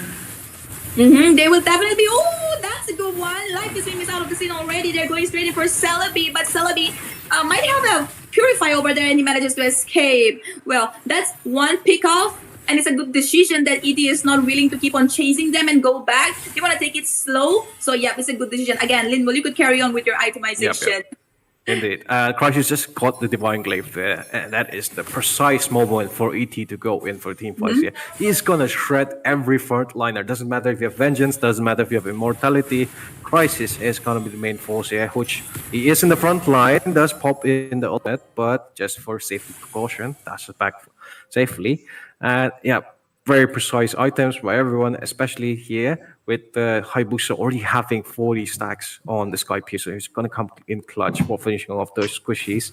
But the main problem here is going to be that Winter Crown, which the side of Assam Rifles have 3 members, especially the Zushin and the Roger. Those team fights are going to be very dreadful for the side of ET. And they will have to take in priority for those Winter Crowns. And, you know, have the info ready. Guys, this guy has Winter Crown. This guy has this item. Like, this guy has Immortality. That is, you know, those are the small things, but that's what makes and breaks team fights sometimes, which we might see in a couple of seconds, though. Lord is spawned here, and ET does have the map coverage for that. But Assam Rifles still on aggression, trying to go in, Prime PD. Exactly. I feel like it is finding themselves back in the game because I could see that in the map they have a really good coverage. They're okay. They're actually ready for the Lord. They're ready to take a fight this time. This Lord is gonna be risky. This Lord is gonna be the end game for either of the teams. Okay. Oh, look at that. They're going straight into Legend. They want to pick him up right before the Lord, and that's like an instant crown. Comes in the Paramis with his ultimate to save the day. But will there be an implosion? So Playing Eagle been used up already, but in the Infernal person, they've already taken down Crisis and Legend both. While Saramud has been chased down by Amocha. A double kill by Yomom. They're gonna take in the inhibitor as well. I don't think they need even the Lord. No, actually, they do. There are no waves. Artist right there. He's just buying time so that they don't go for the Lord. But will they be ending the game right here and now because the wave is up here, Linwell? Indeed, and they take on the middle inhibitor turret though. Try to push minions though, deflected a bit by bit, and there goes Tigreal out here. Trying to disrupt them, but will this be the end game for Eliminators? Oh, that was a nice one, but Infernal person not gonna give up. They're gonna take down Art as well, and now they're proceeding on towards the Lord. But do you think they should have done it sooner? Because right now, Sorari is back in the game. We have Legend back in the game. Could this be risky? Indeed, although in half HP also as our rifles, they need to make the perfect decision. Legend is gonna be the first one. Possibly could land a massive raging sandstorm. That could be make or break for the game. Going in. Raging sandstorm. Light on the life is mean, but Amocha is very low on HP. Crisis standing there, he takes down. He takes on Celebi, killing spree though. Amocha takes a Saramon has been taken down by Yomong. They're chasing on to Legend. They're chasing on to Bid. But they won't be. They won't be this time. They're gonna disengage and try and push from the top lane. The Lord, not again, not again. They're not doing the Lord once again. They're just skipping onto that guy and they want to end the game. This is a mistake. They should have gone for the Lord. Don't you think so? Maybe, sir. Maybe, sir. Lots of ifs and nots, but so while Asa Rifle is still on the lead, they do have the timing as well, since our Sarah Moon and Crisis are currently not alive. So Assam Rifles, they just ran down and shot their guns and blazing onto ET there. Especially, since Sarah Moon, he didn't get even a chance to use the Ogi Shadow kill. He was crowd control for so long. And ET, they're suffering so much because Art went down early on. Legend tried to go in, but it wasn't successful. So the team sort of Oh, broke down apart as the rest of the side of Assam Rifles. They're so tanky. Their frontliners are so tanky. Earlier, I didn't mention they lacked a little bit on the damage, but that doesn't matter anymore because we're on the late game now. So Celebi dealing a lot of burst damage also alongside with Yo Mom, and don't forget, I think Prime Pro build magic items this round. Let me get a quick check on that, possibly. It's hybrid though. Okay, never mind. Mostly Yeah, defense items. But yeah, a lot of they buff Matilda damage. So that buff was enough to suffice for the rest of Team Assam Rifles. And now they're currently marching down the mid lane turret. Oh, they're fighting to the Lord in. They're fighting when to end the game. It's marching right down. It's circling Eagle to new stuff already. There could be any push. I'm waiting for one. Okay, the ultimate. The farms is coming for the. Oh, saving the day. But oh my god! The place has been taken down. Eliminators. Eliminators eliminated from Northeast Cup. Are you kidding me? I had a lot of expectations from this game. And Linwell, let me tell you, this game gave me goosebumps. Indeed. Assam Rifles here playing it very strongly. That Roger Amocha, he got the dog in him. He was chasing on with the Lycan Pouch in those team fights time and time again, so fast. And even the last low push prioritized the turret while the rest of the team just, crowd controlled and disrupted the rest of ET, especially with the Faramis ultimate there. They couldn't move after it got activated, and that was just gave them so many time breaks for them to finish them off. And I guess we'll need to give it off to Ray also. Ray, you're watching the match the entire time. Oh Were my you god. expecting Hey, this? hey, Ray, ET back lost under the game. desk. Hold on. Yeah. The perfect way to describe this match was like a roller coaster of emotions. And I had really high expectations with ET. I was like, oh my god, they're one of the best teams. How could this happen? My god, guys, you need to be serious. You need to be serious about this team, Assam Rifles, because they're so good. They're drafting. The moment These they two are got the biggest teams on, they were today. like focused. Yeah. Ruby is Yep. man. This guy is disabled, handicapped. How did you enjoy, Ray? What's up? I mean, like, I need to take out my professor glasses for this one. Like, definitely. Wait a second. Yep. And right now, I can clearly see. Well, guys, like, first I was thinking, who is Assam Rifles? Like, what new name into this team? Yeah. And I just noticed it was Celebi on the team. So it's actually not a new team. It's actually a group of quite a lot of veteran players from different squads joining in. So I think they're not a random team. They just really a pair of good players with a new synergy, and they're trying it out with Assam Rifles. And even though they're good, I wasn't thinking that Eliminators will be just knocked out of the round. This is insane. Like, everybody had the highest expectations. They're one of the fan favorites. They were the ones who went toe to toe against ABM. So a complete surprise, honestly. Like, I was like, my mouth was gasping for all the time. But before we proceed into anything more, we do have an announcement to just make right now. And yep, ladies and gentlemen, we have an announcement. Due to schedule changes, we will be having no breaks. No breaks right now, guys. We'll be proceeding to another adrenaline-filled match between Oh my Meowmeow god. Gang versus Team Glowjobs on, and they will be battling out. This is the single elimination round, and at this point, anything can happen. The kings are falling from the tournament. The teams that people considered undefeatable, they are falling off. Two of the top teams are gone, and Meowmeow Gang has to make sure they are not the one next to fall right now. So we'll be proceeding to the next game already. Sorry for no breaks. Jenny Well, and I Linwell. don't think the viewers need a break. I think it's me and Lino they're who fine, just they're needs to fine. get a break from the shot from the last game.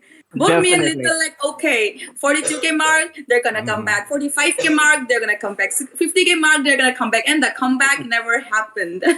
Never.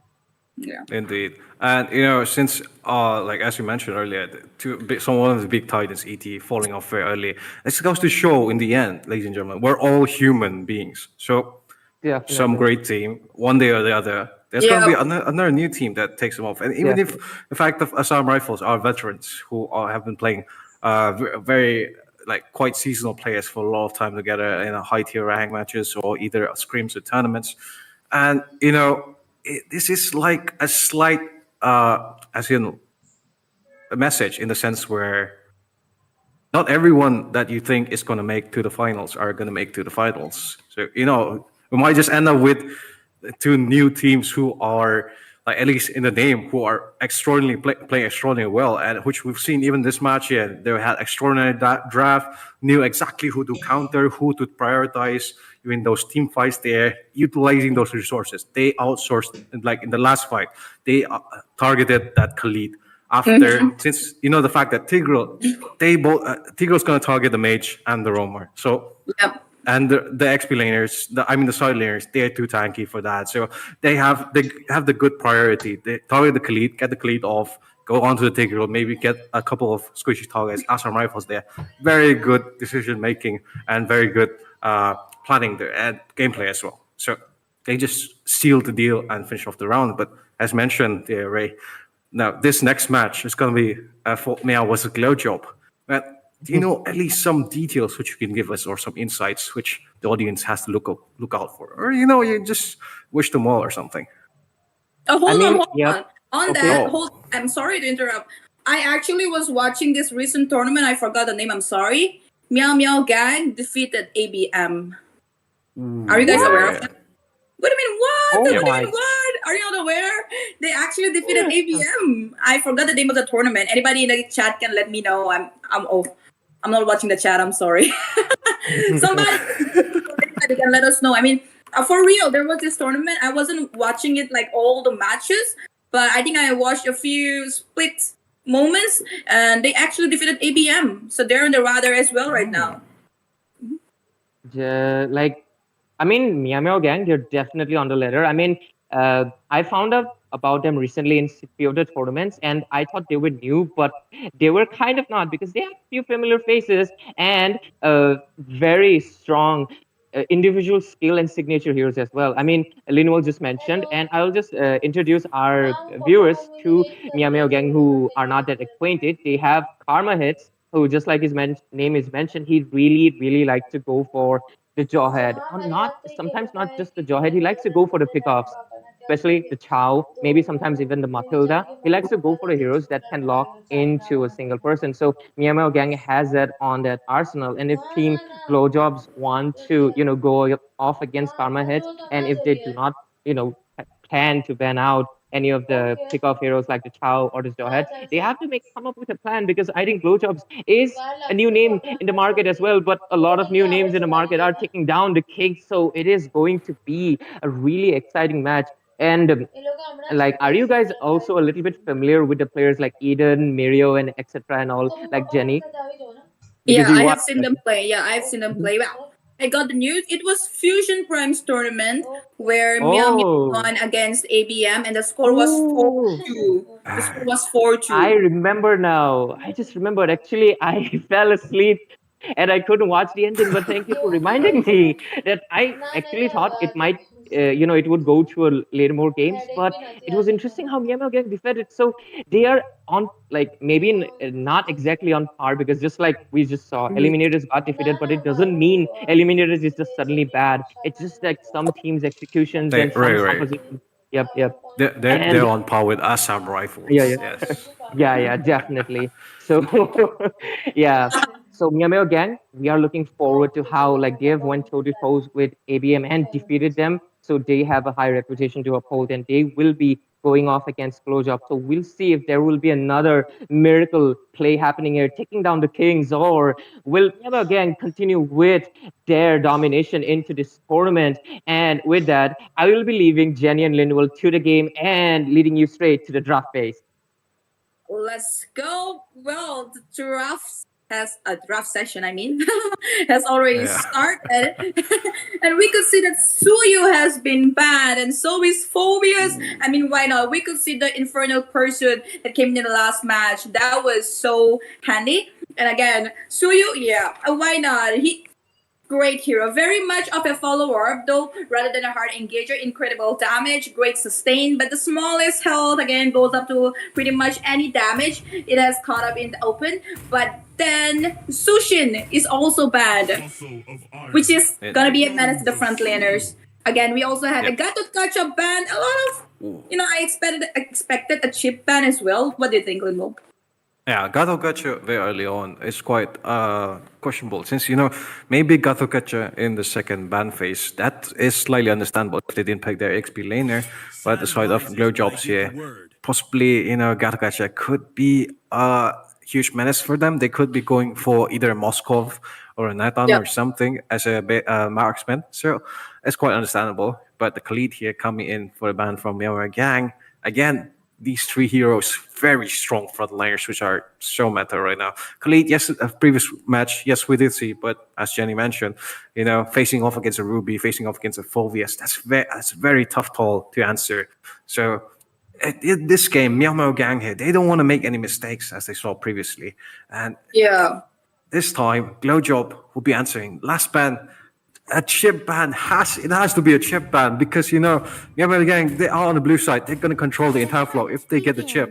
Oh, they go for a ruby ban in this case. Okay, this is up for a very strong dive composition if Meow Gang goes for it, which they have done it before. As Yeah. Kama hits here, earlier Ray mentioned that he does like to go for those initiation heroes like the Jawhead. This time with the chip, he's gonna have a very fun time as the playstyle is very similar, but chip hits a little bit harder. Yeah, I was like, okay, they're banning a Khalid, they're banning a Phobius. What are they trying to get? What are they trying to grab in the first pick? What are they cooking? But then, wait, they obviously they might have expected that the enemies are gonna ban chip away. But wait, hold on, they traded a chip. Oh my god, they were really good first pick. I mean, they let the power picks let through. Meow just Yep. gonna grab it again. It is another power pick, I should say, is open. So obviously they're gonna grab it and.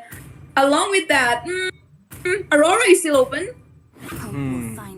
Oh, The Vexana is dead. yeah. Looks like Shut Up is gonna lock in the Vexana and combine it with the Edith there. They do have a very good combo with each of the other could, co-initiate with the other with the skills here. A lot of crowd control abilities, but Aurora also being an answer to this goes very well with the chip. The Really, really just the well. yeah, very very well. Like as you mentioned, because like you go through the portal, just pop out the frigid glacier or freeze. There's so much you can do with that. And oh wait, Joseph, is he hovering over Barats? Wait, hang on, a Barats with this combo. No. Oh, never mind. Oh, I was excited a little bit, but Hayabusa pretty decent. No, the moment they grabbed onto the Aurora, I knew that they were gonna try and get some dive-in heroes, for example, a Hayabusa or a Nola. You don't want to leave an Aurora open up to the Yeah, enemy when you want to pick up driving heroes. But then again, they already had the Vexana, so it's a win-win for them. Also, no risk of exposing your mid laner because they already got theirs, so Yep. they can easily go for it again. Talking about the goal laners, I think since they already have it, they might expose their junglers soon, but I don't know. Well, Edith could be a goal laner, could be a EXP, very versatile. So I don't have any idea what they're cooking next, and I haven't seen them play before. But an EXP with that dragon, okay. What do you think? What's your opinion on this? Well, the dragon is pretty strong, but it's not one which normally teams ban off. So it is, showing your hands a little bit early on. So this narrows down this option to either be a goal laner or a roamer. So now the Yeah. ban's going to be coming in. So it's going to be slightly more easier for side Meowmeow Gang. Glowjob does ban the outlet. So in this case, they could go for a roamer ban or a jungler ban, which maybe might be the Nolan here. I think the Nolan might be a good option for the side of Meowmeow Gang. Other than that, possibly a Bane. A Bane could be a problem since the side of Meowmeow Gang already have their roamer, so they can't go for the Lolita for countering. Yeah. So it comes down to the bone last like the final bans from both teams. Mm, well, they have Aurora, so I'm not sure how good will be a diving jungler be. Yeah. Or if even if it is a diving jungler, it could be really fast. So what would you have picked if you want to answer at Aurora pick? I mean, if you're the jungler, if you pick an assassin, you're gonna have to assassinate the either the marksman or the mage over here, right? And they have an Yeah. Aurora. So what would you have picked? Well, this is a very tough call because they have the chip alongside Aurora. So Yeah.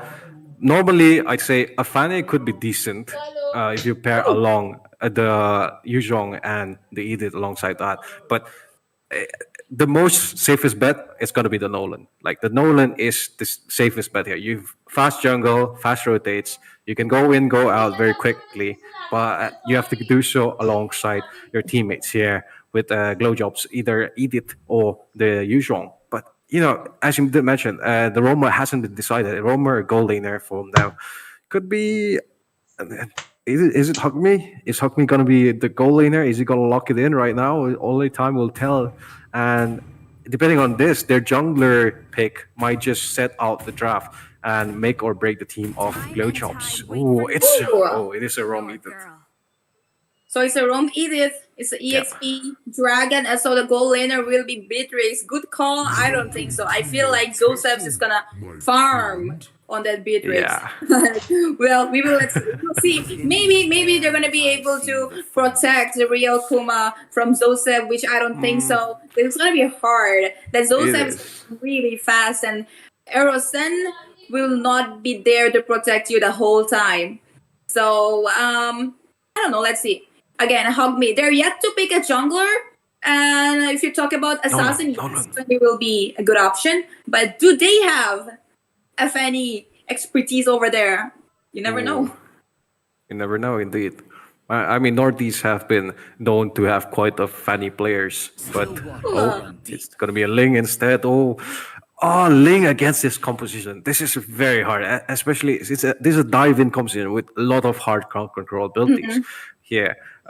With the Grok, with the Chip, with the Aurora, even the side laners or the jungler does have a lot of mobility in the sense you can cancel out those dashes by just getting away from that link. But looking at both sides, Meowmeow Gang have very versatile composition. I think they're going to control the pace of the match.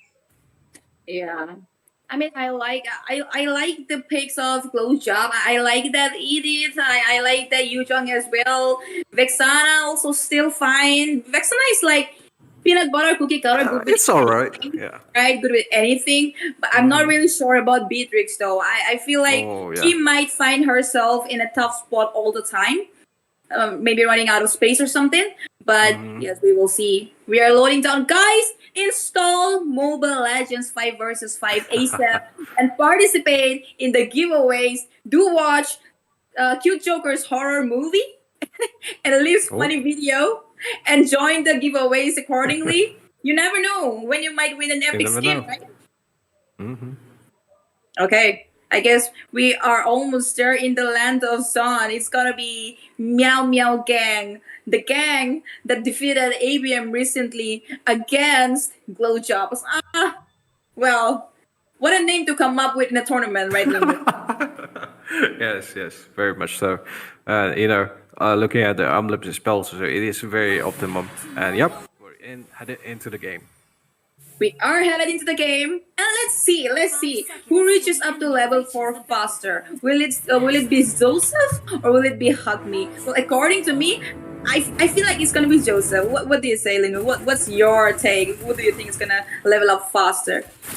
Okay, I think it might be Joseph, as you said, mostly because of the higher burst they have with the Haya being able to jungle a little bit more faster. Haya relies on his skills and basic attacks. Meanwhile, Ling is just mostly basic attacks. Does have faster attack speed with the skill too, but then again, mobility as well. You add to the mix, but Haya also has that. So Hayabusa faster jungle. gonna have faster rotates, gonna have an easier time with those engages with the current setup which Meowmeow Gang has. The pressure is just on and on from them. Not they're not letting space with so much damage being done, and even trying to force out the retribution very early on. Joseph just might go for it. Actually, they're already on the buff of Hug Me over there. It could be a still Grand Theft Purple buff, maybe. But actually, Linwell, who got it, could be a first blood. Also, very low on HP, and there we go. The Blood. Link got it. The Link got it. Oh, never mind. Oh my Okay. god, let's get his Yeah. buff. But was it wise though? Was it wise though, giving away first blood for a purple buff seal? Well, the kill did go towards the mates Vexana here, so Yeah. it is quite a fair trade-off. Especially, Ling is gonna be low on farm. He's low on jungle. He's not gonna get a level 4 in time for those engages. Hayabusa already level 4, doesn't have the buff, but doesn't matter. He has his ultimate. He has his mobility. Could go in possibly. Turtle though spawning up in on towards the top lane side here, and early engage coming out. Hug me. Oof. Trying to go on Okay. combo hits. Even though he doesn't have the buff, he is a little bit brave to try and Oh, save away karma hits. But okay, he had to use a Temples of Blood. Maybe he thought he was in danger. In the top lane though, 27 plus, being a little bit dominated over there by Blood Hunter. Bottom lane, nothing much. Turtle is up. Linwell, who do you think is going to be able to grab the turtle? So far, I don't see a setup by either of the teams. Indeed. And, it's going to be relying very much on this Grok and usual for starting all stuff engages. Level 3 still on to the mid laners, and it looks like Edith's trying to get the level 4 in that case. Level 4 aren't going to be present despite glow jobs here, starting off the turtle, pushing on with aggression, and going to find the targets, half HP going down, but no sign of glow jobs. Ooh, Joseph getting it. Wait! They did not even come for a fight. Karma, what was it? I actually missed it when I was looking on the turtle. Was it like zoning away someone? Okay, Bloodhunter using up his PDF. Okay, and he goes back. That was actually a way to disengage. Indeed. Looks like they're going for more here. This might take it. Wait. Well, actually, he manages to take down a kill. And then they walk away with one kill in both the teams. Yeah. I didn't really expect that. Indeed. Looks like they're gonna go for a fight again onto Joseph. Whoa! Whoa! Chain CC. That was complete change to one after the other. And Joseph be like, bro, let me breathe. And he couldn't even breathe. He was picked off. Very unfortunate here. A lot of small misplays coming from Meowmeow Gang. But, Koma hits here. He knows his role, has been doing the aggressions for so long here. You can't underestimate the damage from a chip in the early game, especially with the concussive blast. It doesn't matter who you are. Your HP is just going to get dwindled down to very low. But looks like Glare Jobs there. They are answering this by going for other objectives. In this case, could be the Nathan here on the bot lane side. Pressure can be applied possibly. No, Hug Me trying to go for dive. There's no one to save him. He's definitely going down. They're using up all their skills to get a die. And wait, what? He almost got Karma. Oh, sorry, Kuma. He almost got real Kuma up there.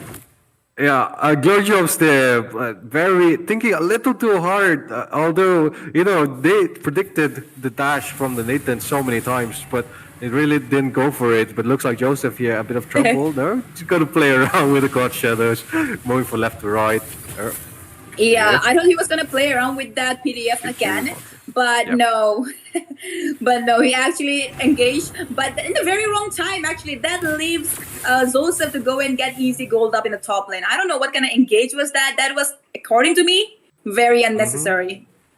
Yeah, I mean the turtle is up. For the turtle. Oh, actually, they managed to take one kill. Obviously, why not? He doesn't have the BDF. They're gonna expend all their skills right before the turtle. No setup. Hug Me. He is chasing down Eden, but I think he has his passive, and the turtle has been taken down by Zosaf. Again, Eden also escapes as he has a passive. Meanwhile, in the bottom lane, they manages to get a turret. I mean, come on. Blowjobs, you need to really work up on your setups. I mean, the turtle was right there.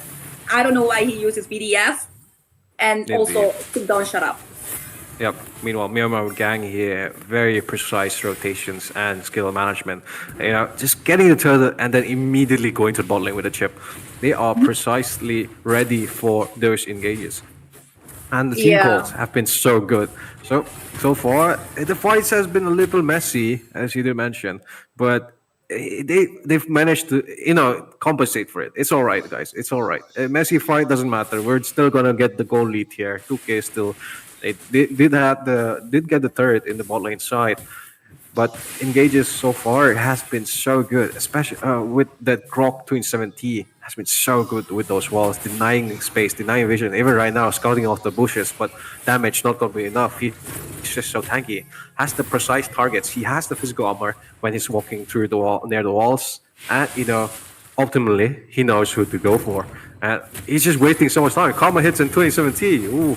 Yep, they have expanded a lot of skills onto him actually, and look at that. There comes in the wild charge. There takes a kill down, and then Joseph is gonna take another one. Meanwhile, though, 27 plus been out of the scene already. Well, who got the blue? Who got the purple? Okay, it's Joseph. They're playing a really clean game. They're making them expand all their skills, and right after that, they retaliate. They did. Oh, even right now, gets the kill on to Neil Kuma. Yeah, goal lane is suffering a lot. Mario still down on a kill, but he's farming. That's the important part. Ethan trying to get it poked a little bit. They're not going to be finding it. And, they've not been able to punish the side of Meowmeow Gang for all of this aggression. Because how can they punish them? They did punish the chip, but after that, that's just the goal for the rest of the side of Meowmeow Gang to go in harder. And the skills are gone. We just need to go and finish them off. Now, as the game progresses forwards, if the same story keeps on happening, Meowmeow Gang just might get away with the game. And at this time, at least prove to us that a top tier team is still a top tier team. Obviously, I mean, there has been zero setups from the side of the glow jobs over here. They are just reacting to what Meowmeow Gang is doing from so long, and what they're doing, trying to make them expand their skills right before the turtle, and then right before they get their purple buff, and they're getting played by the hands of Meowmeow Gang over here. I mean, okay, Meowmeow Gang. Yeah, and in this case, we still have some time in our hands. Maybe we could take a look at the item. Never mind. Oh, Joseph going in. That was risky. But chased. the skills are expanded. Has been shut down by Joseph. He was trying to take a kill on Hug Me, but Hug Me actually shuts him down this time. Again, BDF has been used up, and he's also been picked up in the bottom lane. Blood Hunter. There you go, Real Kuma. Trying to get an ambush for what? I have no idea. Karma, he might actually take down Real Kuma up there, but it's okay. Meow is also there. Wild charge. This guy's gonna go down for sure. Heroes are chasing down. Arrow sending up there. Primal Red has been used up. They shot some damage, but no, actually he used it up to save himself. Indeed, and yeah, very good skirmish coming in from Meowmeow Gang. Glow Jobs here, try to answer a little bit with a bit of split push here from Hug Me, but not really committing towards it. 3 members spotted from Meowmeow Gang that they have the info, they just need to have to go. But looks like they're taking a look at more on the objectives with the kills. Instead, and Hug Me now stranded. Comments and him just playing around. Comments has just been with Hug Me the entire game, hugging him, doing so much damage to him, not letting him play in a lot of scenarios. But Meowmeow Gang, they're just playing. They're comfortable with their dive-ins. Like right now, currently, rock on towards the user. Yep. That's a wall. That's a wild charge, and boom, this guy's out of scene. Boom, bang, bong, gone. Yeah. They're really using up their chain CC to be like, they won't even let them breathe. And again, they're getting played. I feel like they are feeling lost. You know what I mean? Indeed. And Kama hits. Just playing around. Hug maybe like, let me just try and push. And double kill in the mid lane again. It's been used up over here. Use this shortcut up, but will that be a disadvantage instead? Mirio, reload punishment. What on earth, the BMI? He got perfect position there. Yeah, he just timed it perfectly. When as soon as he got onto the poison finch, just cancel it out, pull him down from the wall, and just got him down. AOT style there for Joseph. Might just go on to bit on there, Petrify used. Yeah, PD have been used up to get down Joseph. This time he might actually succeed, but so much damage punish coming in from 27 plus over here. Oh my god. That was really epic though. In the top lane, what just happened? Well, this guy, Karma hits, he used up his shortcut. Mirio comes in. He was 1 HP, less than 1 HP over there. And so was Hugme. But the BMI play comes in and boom, bro. I'm gonna stand. Biju. You're gonna die. Yeah, Windy. And now Biju Hunter here, getting the War Axe very late on. Those items are the crucial items for the Yuzhong. You need to have them before the team fights. You don't really need the side of Hogme just getting slaughtered by Joseph. And this matchup for Hayabusa against Ling is just toe-to-toe. It's for who used the ultimate first, and the trade-off is benefiting the other. But Joseph trying to go in. Ooh, not going to be finding anyone. Yeah, Meowmeow gang is trying to set it up, but minions are going to be spawning and walking right now into mid lane section. And looks like this is the goal for them. Yep, well, two flicker. levels ahead. Their wild charge been used, but up no avail, I suppose. They didn't make them use all of their skills, but that okay. Karma's been taken down, and so is the Blood Hunter. Double kill actually by Real Kuma up there. So yeah, this is a defense as of now. The purple buff head will be taken by Zosa probably, but Real Sniper comes in and he missed. Oh my god. Yeah, very quick movements there. Oh, 317 though. Ooh, Mirio, the BMI plays was coming along. He's gonna try and take on Hugme, I suppose. Very low HP. This is his time to shine. Joseph, this could be a maniac, but well, out of range. Yeah, indeed. Perfect disengage from Glow Jobs there. Very good try by 27 plus there for the flick wall shots to get off the Beatrix especially. But that was, it was a good try. Nice try, dude. But for now, I'd say the pace is a little bit more balanced for both teams. Now they have even ground to play around with. And since 37 plus is down here, so rotations, Glow Jobs does have the advantage. They will need to take this control part of the map. Still down on gold though, 41k with the side of Meowmeow gang, but Hugme, I'm gonna be the first one to take the hit. Just got the recall, but he's running. He's running. Why are you running? What on earth is happening? That was the blame used up to. I he got really away. thought that 27 plus is gonna get him away with the wild charge, but sadly didn't have that. Otherwise, Hugme, bro, he was dead. This will be an obvious and uncontested lord for Meowmeow gang, and this could be the game ender. Indeed, and now they have the Lord. They just have to wait for the team fight, sync on that waves, and they already have their items ready. It's already 44k. If we take a look also, much of the damage the Glock has been dishing out. It's just have so much. Did go for the spear of. Oh wait, hang on. Shadow kill been used up by Zosa. Will he be able to assassinate someone? Nah, not yet. Already expanded his skills. PDF been expanded as well. For what? I am so disappointed with this guy spamming that BDF for no reason all the time. The Glow Jobs here looking very grim right now. Lord watching down mid lanes, synced a little bit to lanes here. Joseph gonna be the first one to take the hit. Ooh. Yeah, do know, they don't have the BDF. The Lord's marching in. Yep. Okay, 27 bucks by me out of the scene already. Hugme trying to use the 10% blood to get Zosef down, and that's a kill on Zosef. The Lord. Will he be able to take that? I don't know. The Lord is still there. No, the Lord has been taken care of. Mirio is very low on HP, has been taken down. It's a wipe out. It's a wipe out. Glow Pretty Jobs. good defense. Very great job. Glow Jobs still managing to defend without the Black Dragon form. It was so good. Well positioning here, especially Neil Kuma dealing a lot of burst damage with that Nibiru and with the rocket launchers. It's just so good for them, but they need to capitalize on this. They don't have the minions from that. Meowmeow gang gonna be respawning soon. Possibly could farm up a little bit. Hugme also gonna get a blue buff. And back to the items once again. Sorry, 27 plus here goes for the Great Dragon Spear, which is I'd say a little bit unnecessary. Sure, you get the movement speed, but you need that damage. You are a XP lane Grok. You need that damage. You need to be able to one shot that Beatrix. You need to be able to take the Vexana and make her flicker out, or at least finish off the rest of the team here. And that is a crucial thing, which a lot of times. I don't think you would get it wrong, but for now, the side of Glow Jobs here, they're catching up with their goal. It's all only Yeah. 2K difference. Beatrix, especially with the second highest, has to be ready for this penetration item to the Malefic Roar. And after he gets that, I think he's just gonna shred even harder.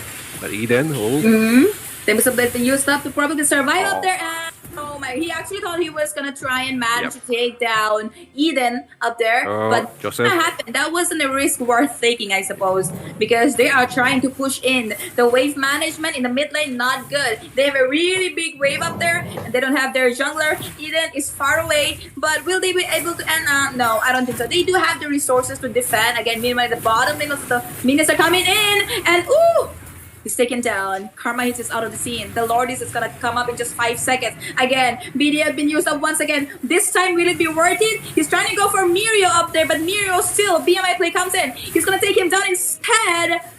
Blood Hunter, brother, very sad. Private Red been used up to say dish out the damage, but no, up to no avail once again. Eden, woo, bit of more than he could chew. And then Real Tomai been taken on as well. Mirio, well played, comes in, but Mirio takes him down. Okay, he's also gonna take that. Oh no, Tempest of Blade been used up. Mirio, oh my god, that wait, hold on, what on earth just happened?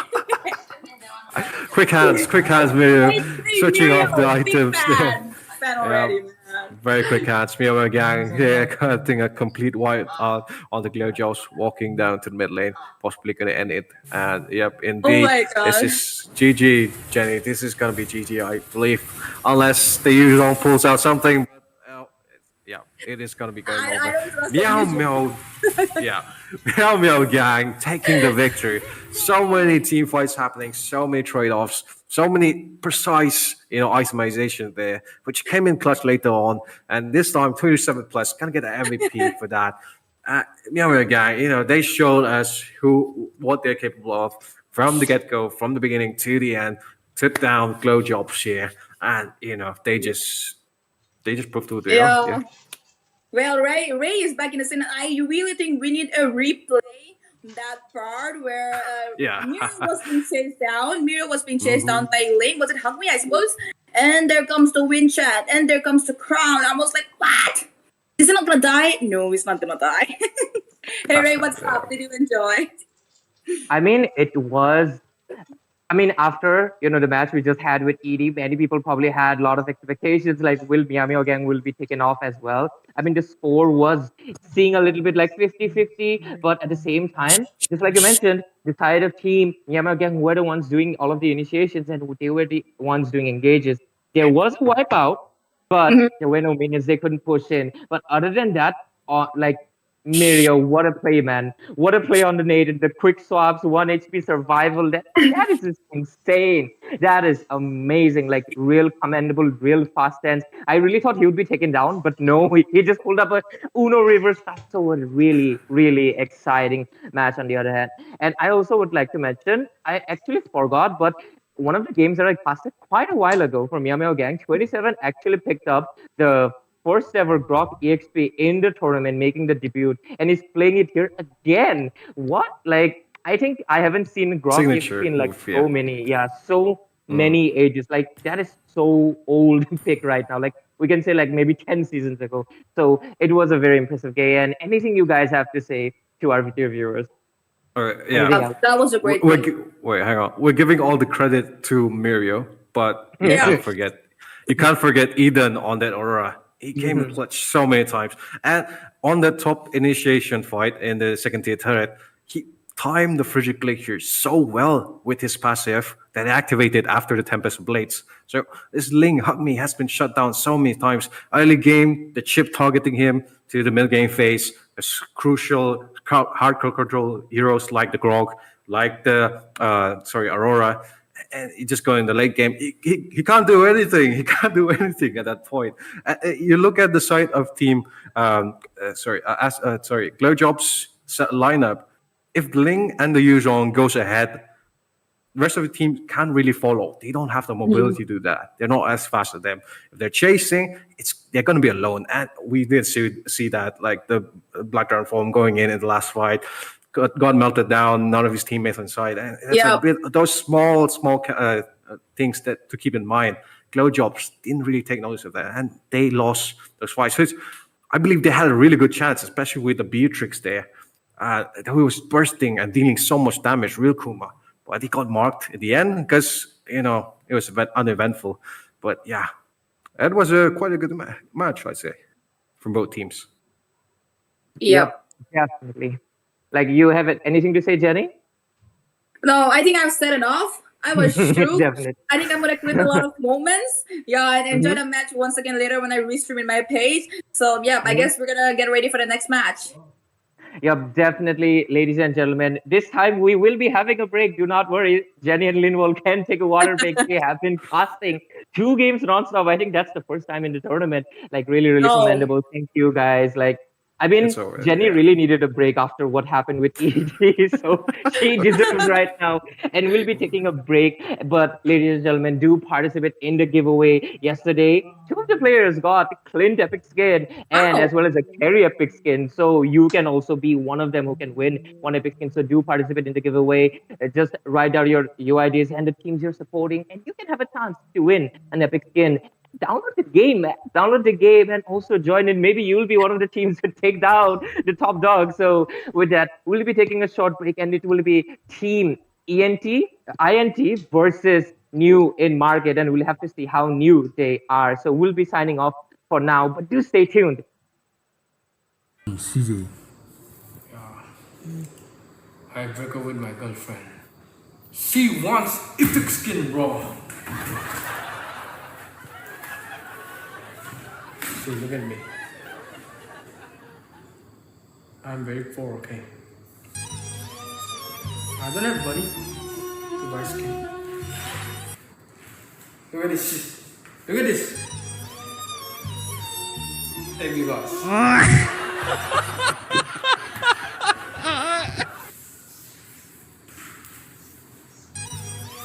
Look at this. Knuckly crocs.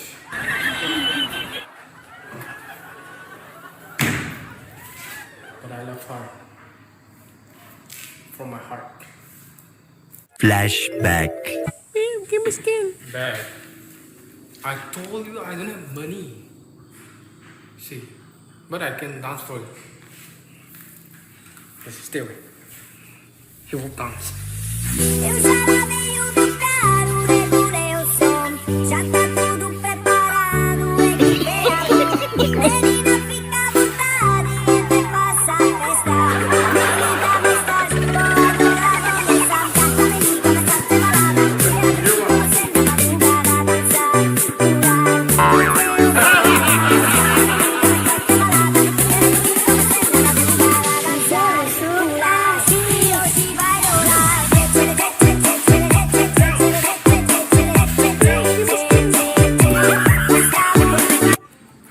I tried my best. I tried and tried and tried again and again. But alas, she left me. Guys, please support this tournament, okay? We should support this. We should grow together. We should support each other. And this is not all about giveaway, brother. This is the biggest tournament in India, bro. This is the biggest tournament MOBA 5v5 in India. Watch till the end and join our giveaway. Testers, players, and all of us. Like, we are giving our best, brother. So please keep supporting us. Watch till the end and enjoy this live stream. CJ. I break up with my girlfriend. She wants epic skin, bro. See, look at me. I'm very poor, okay? I don't have money to buy skin. Look at this. Look at this. Hey, viewers.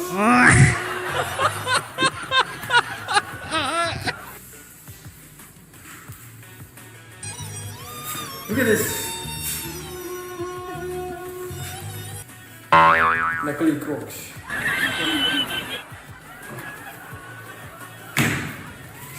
But I love her.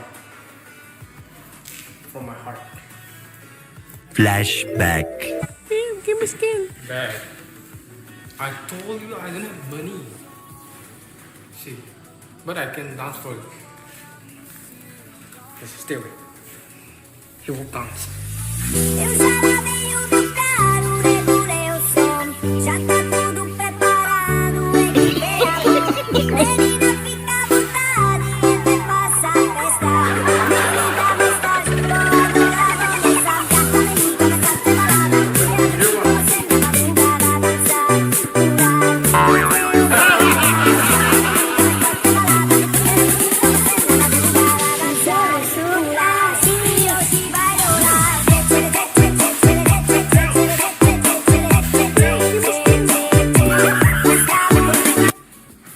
I tried my best. I tried and tried and tried again and again. But alas, she left me. Guys, please support this tournament, okay? We should support it. We should grow together. We should support each other. And this is not all about giveaway. This is the biggest tournament in India. This is the biggest tournament MOBA 5v5 in India. Watch till the end and join our giveaway. Testers, players, and all of us. Like we are giving our best better. So please keep supporting us. Watch till the end and enjoy this live stream. Wait, bro. Chill. Bro. Daddy, chill. Do you want to get a free pigskin? Yeah. Battle.net Esports is doing a free pigskin giveaway today, tomorrow, every day, in every live stream of this tournament. Free pigskin, bro. Free epic skin. I broke up with my girlfriend. She wants epic skin, bro. See, look at me. I'm very poor, okay? I don't have money to buy skin. Look at this. Look at this. Hey, you guys.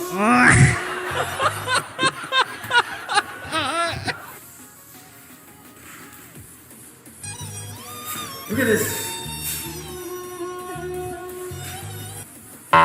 Knuckly crocs.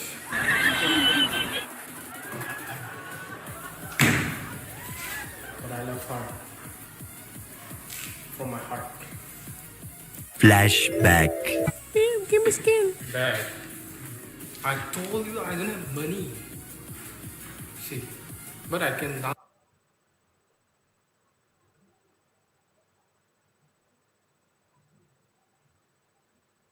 And ladies and gentlemen, what an excitement! Like, I can't even say, like, what a match that was between Team Meowmeow Gang and the opposing team.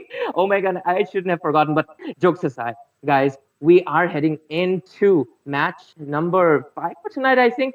But this will be bringing a new face into the team composition. It is INT versus New in Market, and I would like to mention something. Do you know why I'm so flabbergasted? Because I'm seeing a familiar face returning. It is none other than Dusty Katie Cat returning to the Land of Dawn after such a long while. And I'm just so excited to see him again because he used to be a friend of mine. So I guess a little bit of nostalgia, a little bit of excitement in between. But this is the Northeast Cup Online Qualifiers, and I am your host, Ray. Joining me are two brilliant casters. It is Sazzy and Yumina joining on the casters deck. So, Sazzy, Dusty Katie Cat used to be a very old school player back then, but now he's returning. What do you expect to see from him? He used to be a mid lane player and even I think a Lunox Supreme in India. So do you think he will be picking it up?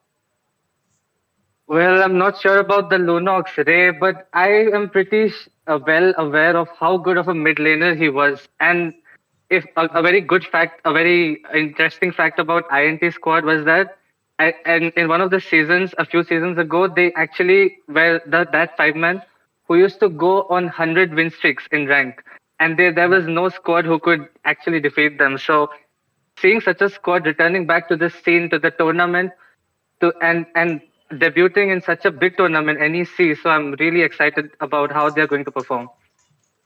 Yep, definitely. I mean, we also have one of the fan favorites, but he's my favorite definitely because I am a quad main as well. I mean, I'm a general in marksman main and Hanabi main as well. So scared yet shout out to you.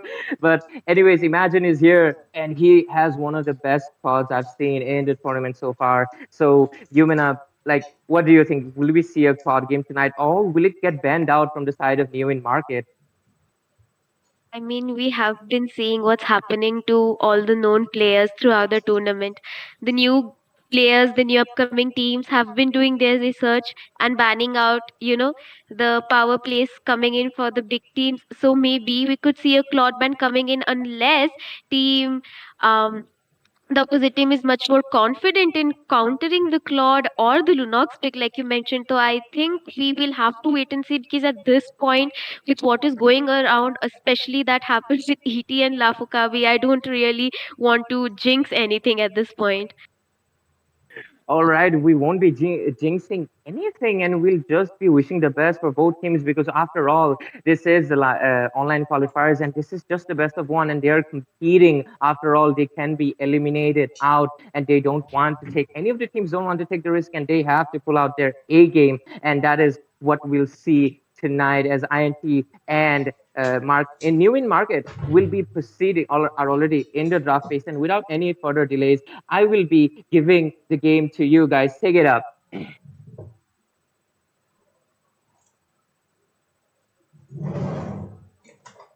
Well, thanks a lot, Ray, for that pass on to us. And we'll get right into the draft, y'all. It has already been started, and we can see some pretty good bans coming up from both the sides. First pick will be for INT, and the Khalid is banned, the Phobius is banned, as well as the Suyu. But I can see some not so meta bans coming from INT. We can see Moscow and the CC being banned out. Yumena, what are your thoughts on them?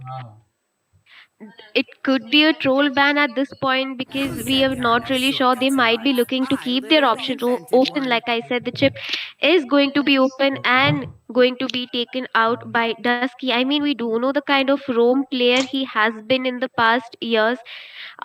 Seeing him return back onto that position, I think this is going to be quite exciting for the viewers as well as the casters to be casting this match because we are seeing a lot of familiar faces. Venom, Imagine, Kev, Scarecrow, all in one team. I think it's going to be really strong coming in from INT. Meanwhile, new in the market going with not so new picks coming in from their side. I mean, the Aurora quite a fan favorite pick in my opinion, along with the Kato. And surprisingly, I'm seeing him on a retribution, but he is going to go ahead and change that. Imagine hovering onto that Lela. What do you have to say about that, Shivam? Well, Layla will be hovered on, but I don't think, like it's going to be their debut. They are going to, they all of us will have really high expectations from the INT, from the squad INT. So they'll be trolling us with the hovers, but they won't be going for the Layla pick. I don't think so. Imagine we'll be doing that in at such a crucial stage of the tournament. But the picks have been finalized, and Gatot is one of the best roamers right now, and Aurora one of the best majors. So New and Market are looking pretty strong in that mid lane formation. But we can see the Ling and the Hylos getting picked up. The most demanded jungle right now, Ling gets picked up. So I think New and Market have to ramp up on their CC picks. They need to control that Ling, and we'll see in the second pick phase what they're going to go for. But the second ban phase has already started, and the Vexana gets banned out. A very good mid lane ban coming from the side of New and Market. Yumena, what would be the two bans? Can you guess them from the side of INT? I think right now Team INT should be looking on choking down the jungler options that are going to come in from new in market. Maybe a Hayabusa ban could be viable, but I think they are going to go ahead and ban out the Bane because you do not want to deal with him. The kind of burst that he manages to dish out because if you're looking at the team composition coming in right now from INT, it's a full time comp at this point. They could also look ahead and go ahead and ban that Carmilla for the side of Team New and Market, because she is a great answer for the chip pick. If you are going to send the Gato onto the EXP lane, which he has been popping off lately, I mean, a Gato onto the EXP lane is quite dangerous into the team gangs.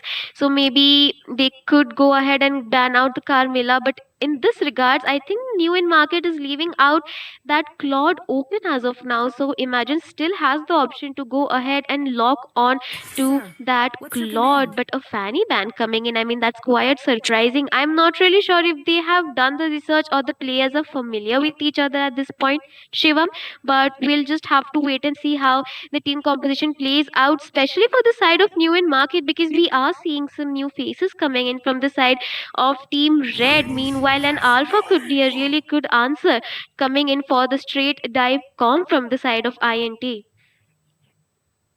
Well, exactly. I completely agree, and I really appreciate the Ruby being banned out from Newman Market as they are going for a pretty heavy dive comp. Alpha will be jumping in with the Spear of Alpha, Gator will be jumping in. You don't want a Ruby flicker ulting you right inside the tower, so that's a very good EXP lane ban coming from the side of Newman Market. And we can see that the mage and the gold lane is left, and we don't see the Claude getting locked by Imagine. Instead, it's going to be the Beatrix, a marksman that has been popping off a lot lately. So looking forward to those crazy snipes coming from Imagine. And what is left, we can see that either the Roam or the EXP laner is left for the side of Newen Market. And we can see the Minotaur is getting hovered on, but Minotaur is a quite questionable pick now, as we hardly see him getting picked nowadays. The Tigreal and Yumena, like what could be a good roam to complement the side of Newen Market right now? I think they still could go ahead with the Carmilla, because the Curse of Blood could be a really nice combo coming in with the Alpha along with the Frigid Glacier, in my opinion, with the Aurora onto the side. But I think they are going to go ahead and lock that Tigreal. Maybe they are looking to counter gank the teleportations that are going to come in from the side of Dusky on this chip right now, because you do need an answer to the team. Dive that is going to come in from the side of INT, a really good potential and a really nice answer. We cannot forget the Nathan pick coming in from the side of New in Market. I mean, he does pop off if he manages to farm up, up to the level 10 mark in this game. But we'll have to see if Team INT manages to shut him down early on, or if Team New in Market has some new strategy up their sleeves, Shazi. Definitely agree, and we can see that Tigreal is going to be the final roam getting locked by Newen Market. It's not the best option. As you said, Carmilla would have been much better, as you can just stun 5 people right away after they teleport towards the team fight. But Tigreal could also do the same thing, but he has to be very crystal clear. He has to be very good and very, on point with those setups. Let's see if Tigreal will be able to execute them. And welcome back, guys, to the Land of Dawn. This is going to be the third last match of the day, a single elimination. Old OGs are back here. INT versus the new in market guys. So I'm not sure if they will actually be new in market and stay in the market, or they'll lose their touch, Humana. Well, as the junglers are busy taking their buffs, I would also like to point a fact, Shazi, that the only problem that I have with the draft coming in from the side of Team INT is that they lack a really strong crowd control in their team. If we are looking at the side of Team New in Market, here you have the Frigid Glacier, you have the Gato's Ultimate coming in, but you do not have that kind of strong CC, a lockdown CC for the side of Team INT. So maybe they are looking forward to focusing on a single pick off at this point, since you have the link with the Tempest of Blades. I mean, we'll have to just wait and see. But meanwhile, Scarecrow and Asu having a really good time onto the EXP lane, just poking each other down to core. But I think Scarecrow has the whiff of the alpha jungler onto his lane and will be retreating back onto his side. Well, I do agree, Humana. The side of INT are lacking on that CC. They are very much relying on the front line coming from Hylos and the chip. We can see Alpha on the bush will be waiting there patiently in the mid lane. Chip will be taunting the Tigreal for now. There won't be any skirmish as of now, but the first turtle is coming up. Both the junglers are in the vicinity, but none of them are really looking for the engage. Alpha will be starting the turtle. Link has no vision for now. Meanwhile, in the top lane, there seems to be a skirmish. Okay, there is vision for Ling. Will Ling leave his blue buff and come for the steal? There is the retribution by Ling. The first turtle secured by INT. And there's the real world manipulation. Getting the first blood onto Gatot catch a double kill for Ling. That's a very good execution there. And the next on the chopping block is going to be the Aurora. She will have a breather, but eventually will be falling down a 4 for none trade and the turtle for the side of INT. Really beautiful execution coming in. I mean, the chip was right on time. Good decision coming in from Venom right there to leave his blue buff and the real world manipulation on time as well. I mean, really well done, Shazi. In my opinion, it was much needed for Link to to snowball and come on top, because he does need that farm to dish out that damage comparatively to that Alpha, because Alpha has that advantage with the true damage that he has on his passive. Link kind of needs to farm up early on from the game and get those itemizations fast, to single out a hero from the side of new in market right here. I think the goal lead is going to be much favorable for team INT right here. They need to just play around the snowball right now. Try to get the Beatrix farmed up as well, focus on ganking the main and shutting down the Nathan at this point. But I think they are just going to camp onto the mid bush for some reason. Well, the mid lane has completely been ignored by Newen Market, and they will be looking for catching that Beatrix, but instead, okay, there's the flicker, the implosion onto Beatrix. Beatrix with the flicker out, and we can see the damage is there, but it's going to be a bait, and Nathan falls down as well as Tigreal. Another a 3 for none trade, completely lost out by New in market there. Gutter with the AOG goes for the backline, goes for Dusty Catty Cat, but there's not. Okay, there's enough damage to kill him, but he might be a bit out of position now. Does have the second skill to escape out of there. Quiet a misplay from Tigreal right there. I mean, I understand, but really good save coming in from Imagine right there. I mean, he used his flicker and his dashes perfectly on time, trying to escape the implosion coming in from the Tigreal. But I think the Tigreal is getting caught Meanwhile, yet in the again. mid lane, Tigreal caught out again, doesn't have the flicker this time as he had messed it up in the bot lane. And the turtle going to INT against Yumena. This is looking like a straight up snowball for the side of INT. I do agree. Look at Kev poking down Cass at his own blue buff. Kind of slow that Eve gives. I mean, it's very, very annoying. I mean, when Dusty trying to look for an initiation. Ooh! Look at that, Shazi. There's the entropy. There's the comeback from the side of Newen Market. Hylos falls down, and Kev is going to be the next target. But there's not enough damage. Implosion onto 3. But there's a Tempest of Blades taking down Aurora and Dusty Catty Cat. Very low. Link going in again for the double kill. Killing spree for Beatrix as well. A 3 for 1 trade, Yumena. This is not looking good for Newen Market. They seem to be getting some hope from these team fights, but suddenly they just get punished instead. I mean, at this point, a pure team gank for the side of new in market looks quite difficult with the kind of goal lead and item spikes that team INT has. Right now, if Perry focuses more on locking down one hero, just one is enough for their side, because they need to farm up onto that goal lane. I mean, look at Imagine, he is taking down the bot tier tower as well. I mean, team INT is playing very objective focus and getting those kills, in Link between going on to Venom. Aurora. Aurora doesn't have the second life that she gets, so Link with the fast hands does style upon the side of Newen server, and also Alpha gets the kill onto Eve. Is there going to be enough damage? Nope, he does get a 1-for-1 trade. Some breathing space there for Newen Market.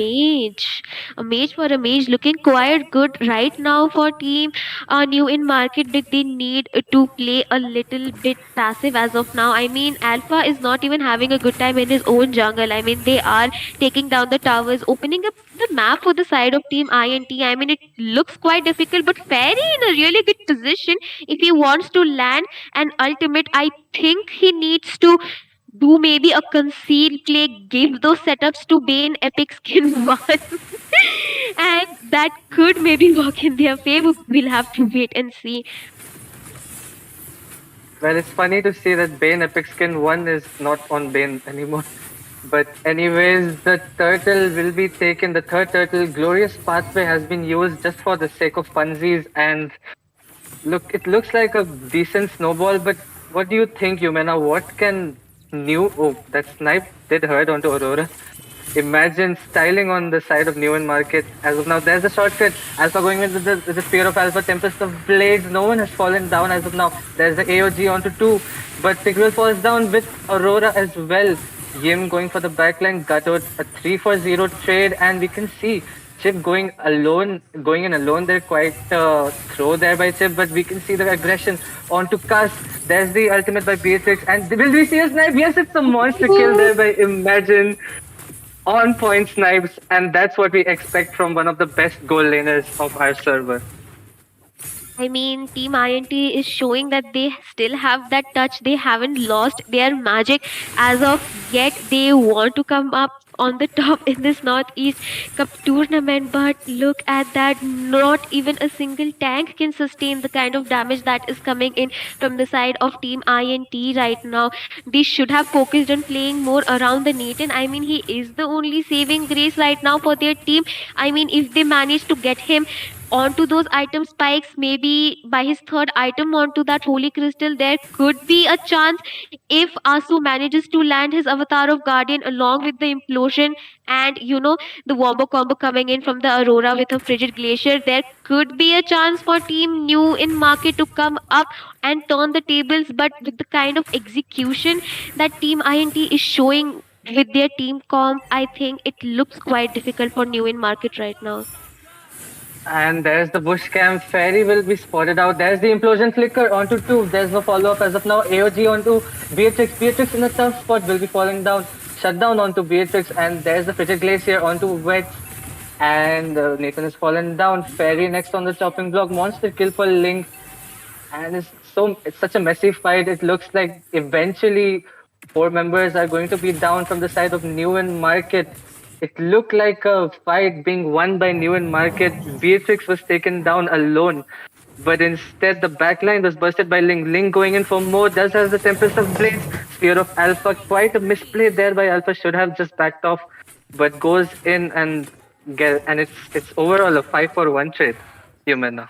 I mean, Scarecrow at this point is alone able to carry out a 1v3 for his team. What are you going to do against that? Because you do not have the damage to burst him down yet. Sure, they got the shutdown on Imagine right there, which was much needed for their team. But then you lost 3 people in return along with the tier 1 Lord. This could cost them their inhibitors. I mean, you do need those inhibitors if you want to defend. And I think the Tigreal is not quite working for them. Look at the snipe. Sheesh. It's hurting like a dog at this point, Shazi. Does Imagine even miss these sniper shots? Like, does he even miss? That's the real question we should answer. Glorious Pathway under the tower. We can see Link going in with the Tempest of Blaze because he gets the kill onto Alpha. Spot with a sliver of health. Eve securing the kill. And there's the continued aggression onto Bane Epic Skin 1 double kill for Eve. And looks like the towers will be focused on. There's no shield to protect them this time. Implosion onto Scarecrow. Will he be taken under the tower? Not really. And that's a waste implosion again. Venom will be focusing the mid lane inhibitor, and Fairy will be the next being focused. And looks like Chip will get a kill, a roam for roam.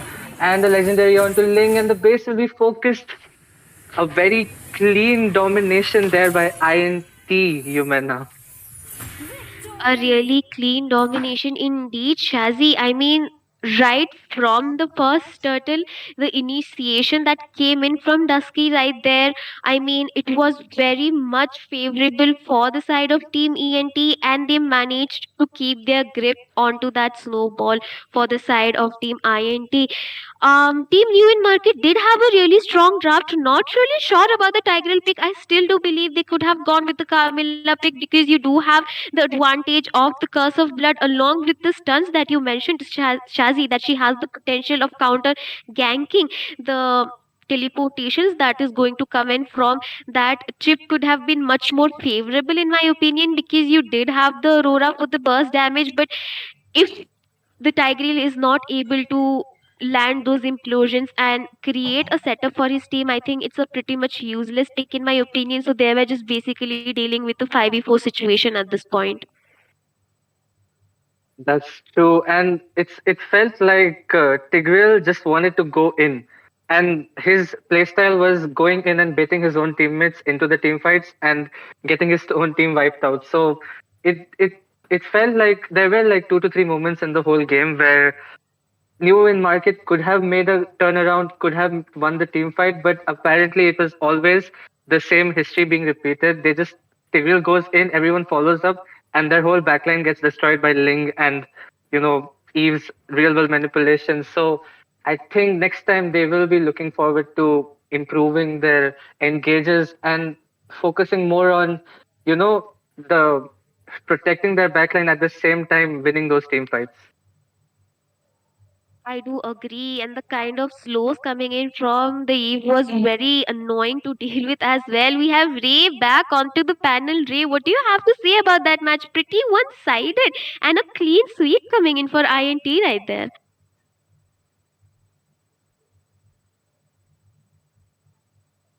Ray, I guess you're muted.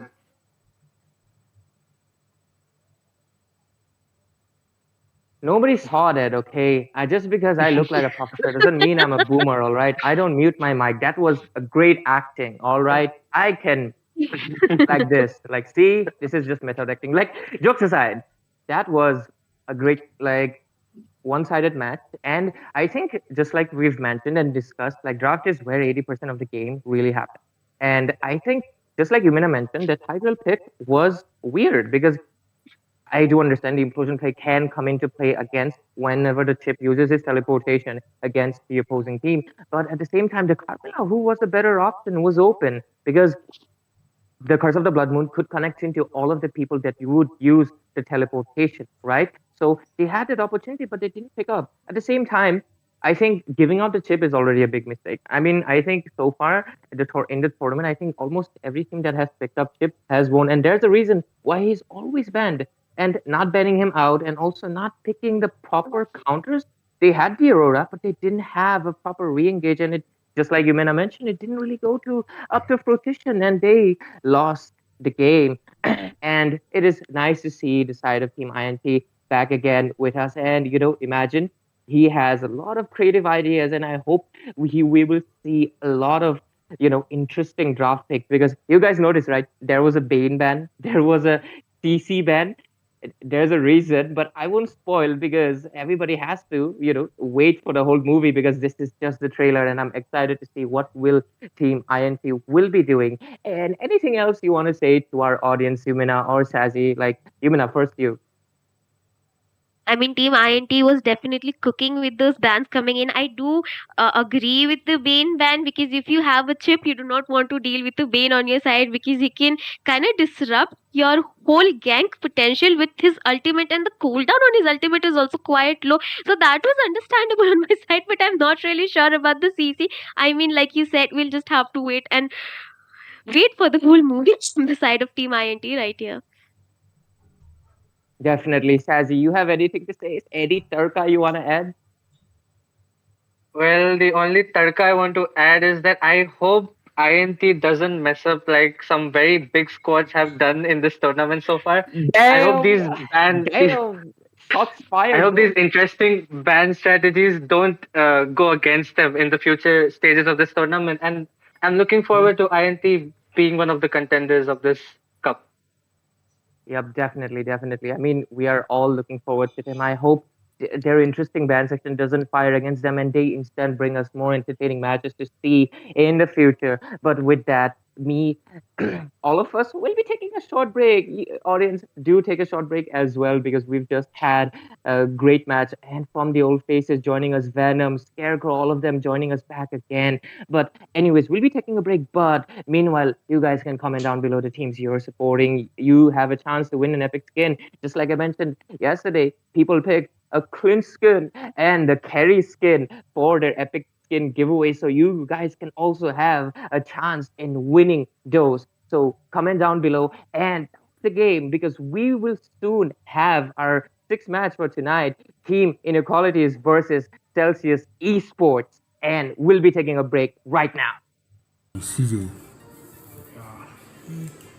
I broke up with my girlfriend. She wants epic skin, bro. See, look at me. I'm very poor, okay? I don't have money to buy skin. Look at this. Look at this. Baby boss.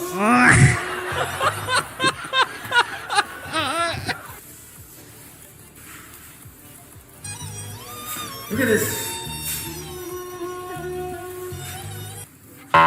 Natalie Crocs.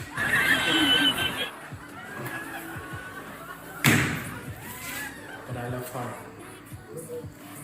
From my heart. Flashback. Give me skin. Bad.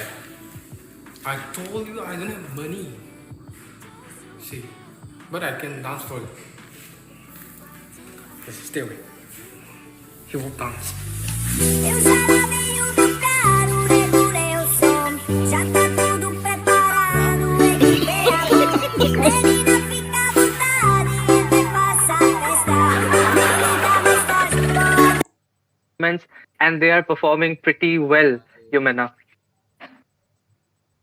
True. Now that is true, but I also have to give a thanks. Thanks for giving Ayumena a pickup. Whoever gave it, thank you so much. She did call out your name, so I mean, you made her pretty happy, right? Isn't that right, Humana? And I'm on cloud nine. I was having a shitty day. Thanks. That just kind of boosted my whole confidence. And yeah, thank you. Like, thanks for this Yeah, support. We that casters is do actually require that a lot, right, Jinx? yeah.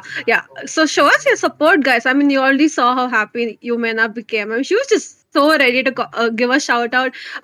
But meanwhile, though, this means that Yumena and Shazia are going to do a superb job in this game. It's Inequalities versus Celsius Esports. We're going to go to the draft pick. Yumena, Shazi, take it away. Well, the draft has started already, guys, and the first pick from the side of Inequalities is going to get picked up. We can see some interesting bans. Khalid, Phobius, as well as the Ling has been banned. Also, the Chip has been banned by Inequalities. As we saw, Chip is such a menace in every single match that Chip gets picked. The team that has Chip almost is a guaranteed win. But we have other heroes that are open. We can see Zen locking on to that Aurora. Zen, I think he's a goal laner, but then they might swap later on. Aurora is the first pick, Yumen. Now, what are your thoughts on that? I mean, most pickable heroes have been banned. You could have gone with the Hylos, but then you do not want to deal with an Aurora coming in from the side of Celsius Esports. So I think a really great pick. I mean, the pick rate that Aurora has, throughout these tournaments has been really, really high. And I think she is one of the strongest mages in the mid lane to counter that frontline gank, the gank that can come in from the side of Team Celsius Esports, which we do know them for doing. So I mean, look at that, they're going ahead and picking out that edit just on a time. They still have the high lows, but I think it's going to be a Moscow for the side of Team Celsius right here, going in and picking out that late game security right off the bat. I mean, they still have the Hayabusa open, but I still think the Hayabusa is a 50-50 pick for me, Shazi, because you can agree to disagree with me, but if you manage to shut him down early on from the game and do not let him farm, he becomes quite useless on the jungle position after that. I do agree. Haya is not as he used to be. He's not outright broken right now. So it depends on the player at this point and how the team wants to execute that Haya pick. But we can see Haya is not getting focused by inequalities. You can see that they have gone for the Julian jungle, another not outright broken, but a pretty strong jungle pickup from the side of Fiend there. We can expect some really good outplays coming from him. And we can also see that Edith and Moscow are not, Edith is not picked right in the first pick, but the side of Celsius Esports might have some pocket strategy. Maybe they rely on their Edith pick a lot, and the Moscow also might not be the most wanted MM right now. But it's they. I think Celsius Esports focuses more on going with the comfort picks. Meanwhile, a lot of outright meta picks coming from the side of inequalities. So maybe this match is between comfort and meta. Who knows? But we'll find out. We can make a statement about that at the end of the draft. Meanwhile, the Valentina against the Aurora, we will have the Glacier coming from both the sides this time around. So, Yumena, the second phase of the draft has started out, and we can see a Ruby ban already, a very good EXP lane ban. How is this second phase looking now? Well, they already have a MM logged on for the side of Team Celsius right here. They can go ahead and still ban the jungle potentials, maybe Dane or Alpha. Nolan is something that I was coming on to. But for the side of Team Celsius right now, they can go ahead and ban the Cloud because Team IQ still has that gold position open along with the EXP. I mean, they need to have two tanky frontliners, in my opinion, both onto the gold. They can ban the Minsithar out because you have a Moscow on your side and you do not want to deal with Mincy Gold coming in. That could be quite difficult to deal with, later on to the game once he has built up that Trinity build onto his side. But we'll have to wait and see. But right now, I think IQ should focus on getting those tanky frontliners because Mathilda as a roam, sure, she is a good, support for your team, but then cannot be a frontliner as a tank for your team. So you do need someone to be as a frontliner for the side of team IQ right here. I definitely agree. They need a lot of tankiness as Matilda at the end of the day is just a support. You may get a good amount of healing, but you need that EXP tankiness coming from the side of inequalities. But we can also see Carry getting banned out from Celsius Esports. Maybe they are looking for a tanky tank pickup. It might be either, it might be okay, there is the tanky tank. We might see the Hylos getting hovered on, and it's honestly not a bad pick. Valentina and as well as Moscow need a really good front line. And as I said, the carry being banned does indicate that a tanky tank will be picked up, and we have the Hylos. In the goal lane, though, for inequalities, you did talk about the Claude, and we can see the Claude and the Gatot. Will the Claude be picked up? We are not very sure about it, but they need physical damage as Aurora and Julian and Gatot all are magic, so they have to go for a physical damage marksman. And who is better than a Claude here? And yes, it is the Claude and the Gatot. It's a very, you can say, a little bit lacking on the tankiness as Gatot is the only tanky hero for the side of inequalities. But the Claude will be dealing a lot of damage if he gets farmed up. And there's your Hayabusa, Yumena. What are your thoughts on the final draft? The Hayabusa is really smart. I think they waited for Team IQ to pick out their gold laner because depending on that, they could have changed the jungler options coming in for the side of Team Celsius right here. I mean, 0-2 has been popping off a lot on these assassin picks. So the Nolan ban as well is quite smart coming from the side of Team IQ. My only problem with Team Blue right here is that they lack a really good front liner. If you take out Amon, who is on the Gato right here, it can be quite difficult to sustain onto that team fights because you do have the Matilda. Sure, she can provide you with the guiding wings, but you can bring out only one person out of the team fight. The rest of the two can get caught in from the kind of CC that Edith and Hylos have, and we do know the kind of slows that Hylos provides with the second skill. Before I continue, Shazi, take us on to the land of Dawn. Well, guys, welcome back to the Land of Dawn, the second last match of tonight, and this is again a single elimination. Both the teams are looking really strong, and they are not like we cannot expect an upset here as there are no favorites in this matchup. Both the teams are bright, have a bright future ahead of them, and we'll be looking forward to how well they will be executing their drafts in this matchup. I do agree, Yumena. There is a slight lacking of tankiness for the side of inequalities, but we will also need to see how well the side of Celsius Esports will actually execute this pickup comp with the Hayabusa, with the Moskov. They have the damage, but will they be able to execute? We might see a small skirmish in the Litho Haya will be kind of wasting his quad shadow, but Fiend here gets the litho, and I think both of them will try to no quad shadow onto Haya though. There is the damage onto him, but he is out of harm's way for now. The guiding wind, okay, they still want to go in. Haya still has okay. There's the Valentina uses up the flicker, but the damage is not yet there. And Aurora with the flicker Oh. first blood. Quite a good punish there coming from Aurora.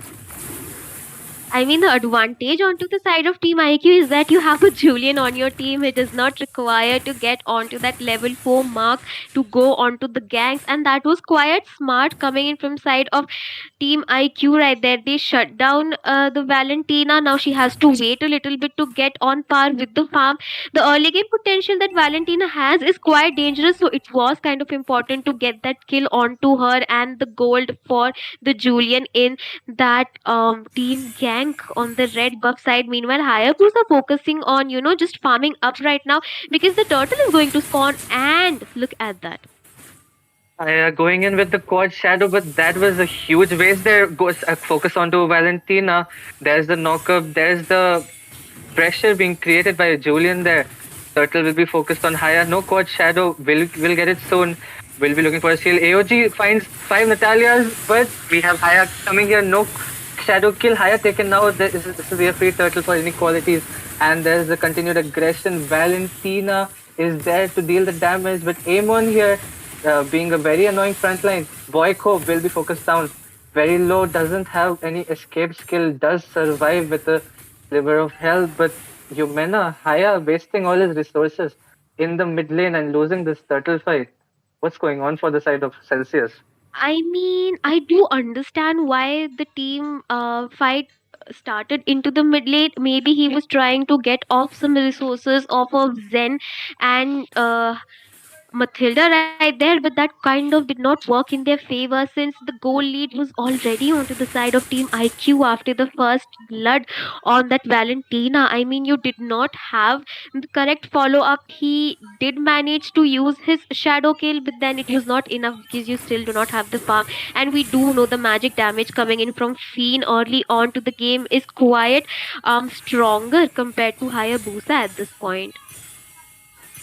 Well, that's right. So Haya, even though Haya is a very popular jungle right now, he cannot really waste his skills. He has to be very, clean with using with the quad shadow, with the shadow kill. He has to go in for the clean kill, but there's the quad shadow flicker being baited out as well as the quad shadow. Haya is like miserably missing all his quad shadows. There's the focus by Boyko onto Fiend there, and Amon is in the picture as well. Moscow with that sneaky ultimate doesn't really find anyone. Haya, I think he'll go in for another steal there. He doesn't get the farm, but does poke down Fiend very low. Oh. But he doesn't have the quad, shadow kill for now. So Fiend will be surviving this skirmish. I mean, good decision coming in, poking down Fiend right there. But Matilda using the guiding wings right there for what? I'm not in the fidget Glacier fish. in the mid lane. Nox will be brought down very low. AOG onto Nox, purifying, but he does fall down eventually. Amon will be looking for the continued aggression, but will decide to back off as they have found their target. The goal lane for the side of Celsius is down. Sparta will be spotted down, but Matilda does use his pet, Purify to escape from there. She's very low, but does have the guiding wind to get out of harm's way, and both the teams will be looking to focus on the second turtle of this match. Haya is not here. He needs some vision, but there is no one really to provide him that he is here right now. Does go with the quad shadow. Does secure the turtle. Nice retreat there by Hayabusa. He kind of claimed himself by retreating by not missing the retreat here. Okay, in the top Meanwhile, lane though, look there is at the another quad fight. lane. Nox dropped down super low and falls down like almost twice in a row. Arthur will be the next on the chopping block. Doesn't really have any escape as all his resources have been used up. Haya might look for something here, but there's no potential target honestly. So he'll just fight for the litho. He'll get the litho, and then both the teams. Okay, Haya going in again. Does miss the quad shadow. I think. Bro, why does he keep missing the quad shadow every time? He's not a very calm Haya player. He needs to focus Maybe harder. Like Come on.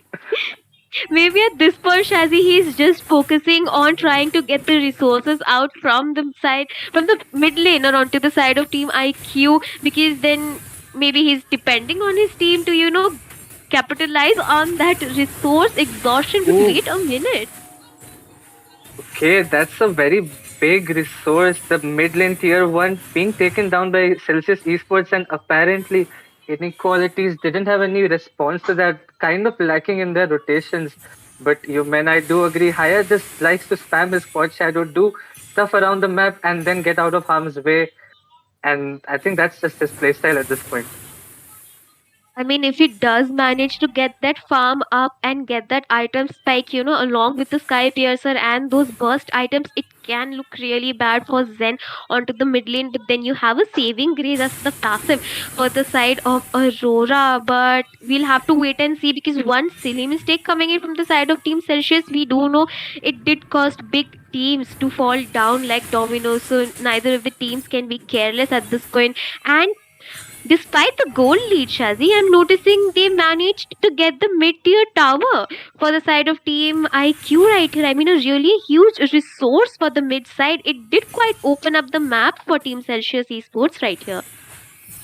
That's right, but we can see Boyko getting focused on, does flicker out of danger, glorious pathway used, but I don't think none of the teams will be committing to that engage. Boyko, okay, AOG onto Boyko, doesn't have the flicker, meanwhile in the backside, we can see the turtle being focused on. Haya has a very good chance to retreat, no contest there at all. Glacier onto 3, will there be the continued aggression? Amon going in, does have the tankiness, super tanky on the backline, but Amon does fall eventually. The damage is really high, and there's Julian next on the chopping block.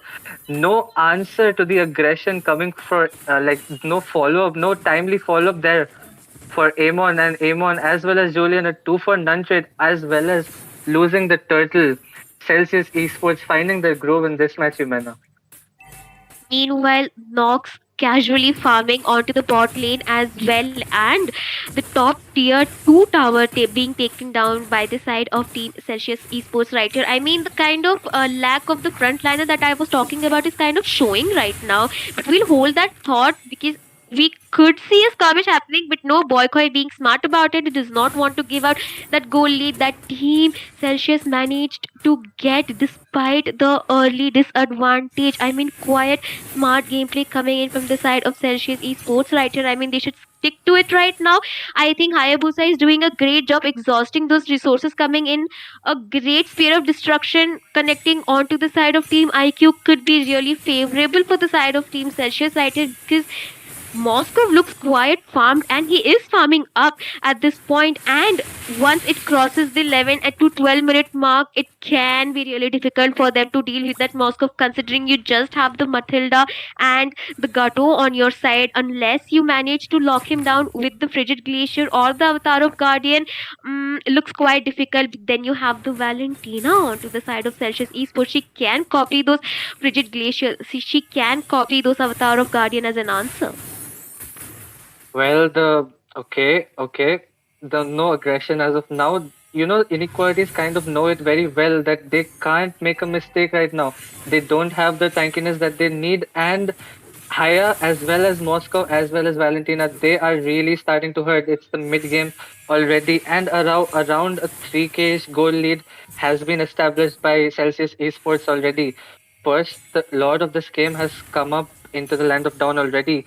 Aya checking the bushes with the quad shadow, and both the teams will be scouting out the map for now, getting knowledge around the map. Matilda cannot really sustain at this point. Even Valentina alone is able to take 40% of her HP out. And we can see Celsius Esports focusing onto the Lord Matilda, the only form of vision that the inequalities have. Gatod might be looking for an AOG here, but Matilda going in with the Cycling Eagle does taunt the Valentina, but this is looking like a bait. They are not even committing to the Lord, and Haya is looking for the quad shadow. The restless Haya goes in with the shadow kill, does get a good amount of poke, but not enough to get anyone as of now.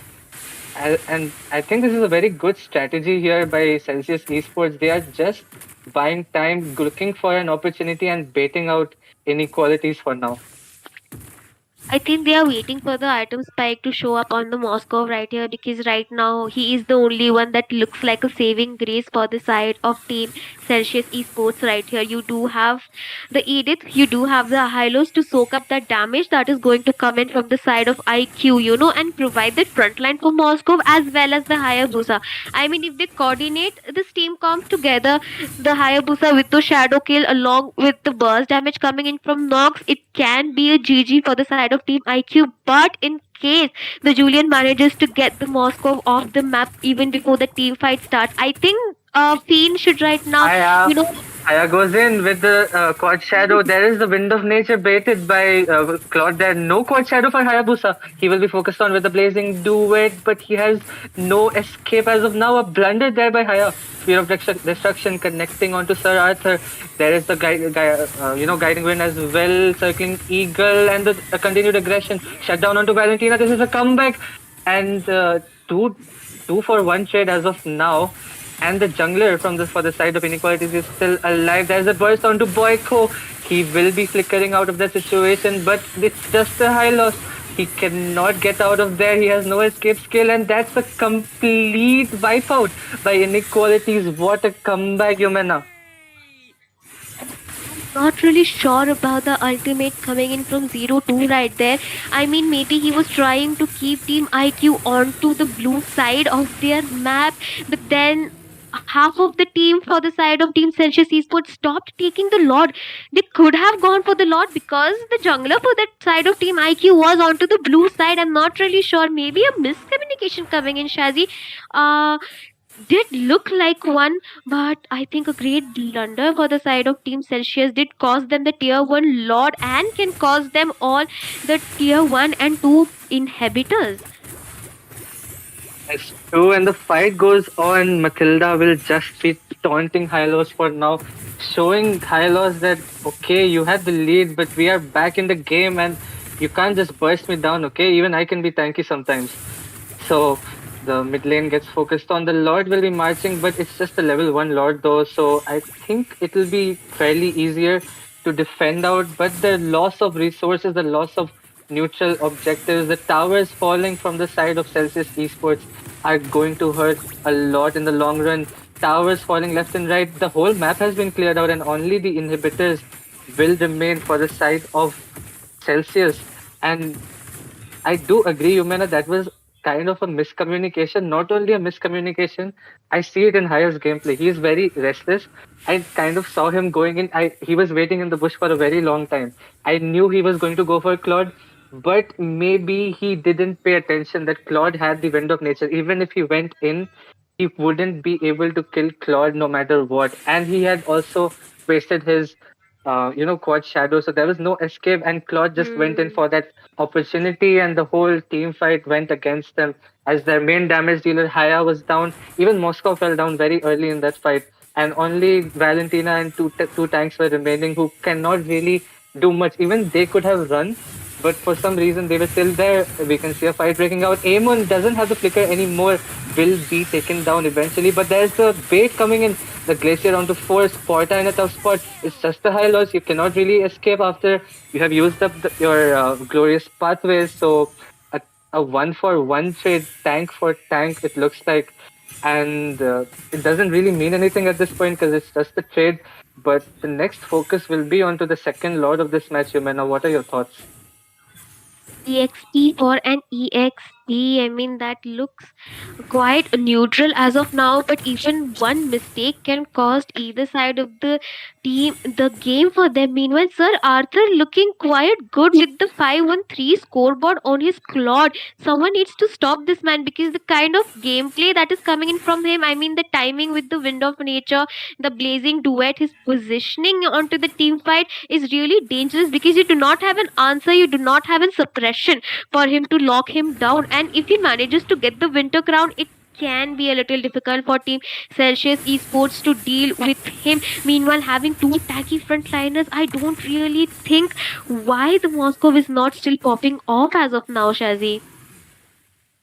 Well, he has been kind of dormant in this game. It's mostly Haya playing very aggressively. A shadow kill onto Amon, but no one is going to really fall down. That Haya will be escaping. Boyko will be taken down, and there's the continued aggression. The Blazing do it onto the backlines. Porta is the next on the chopping block. Double kill for Aurora, and Nox gets down one. Only Fiend gets falls down, but we have Nox falling down eventually. A triple kill, a four-man wipeout, and 0-2 is looking in a very tough spot. Doesn't have the quad shadow. A maniac for Zen. Wow, he had a triple kill, and he got a maniac as well. And What this is was looking like that? an end already, Humana.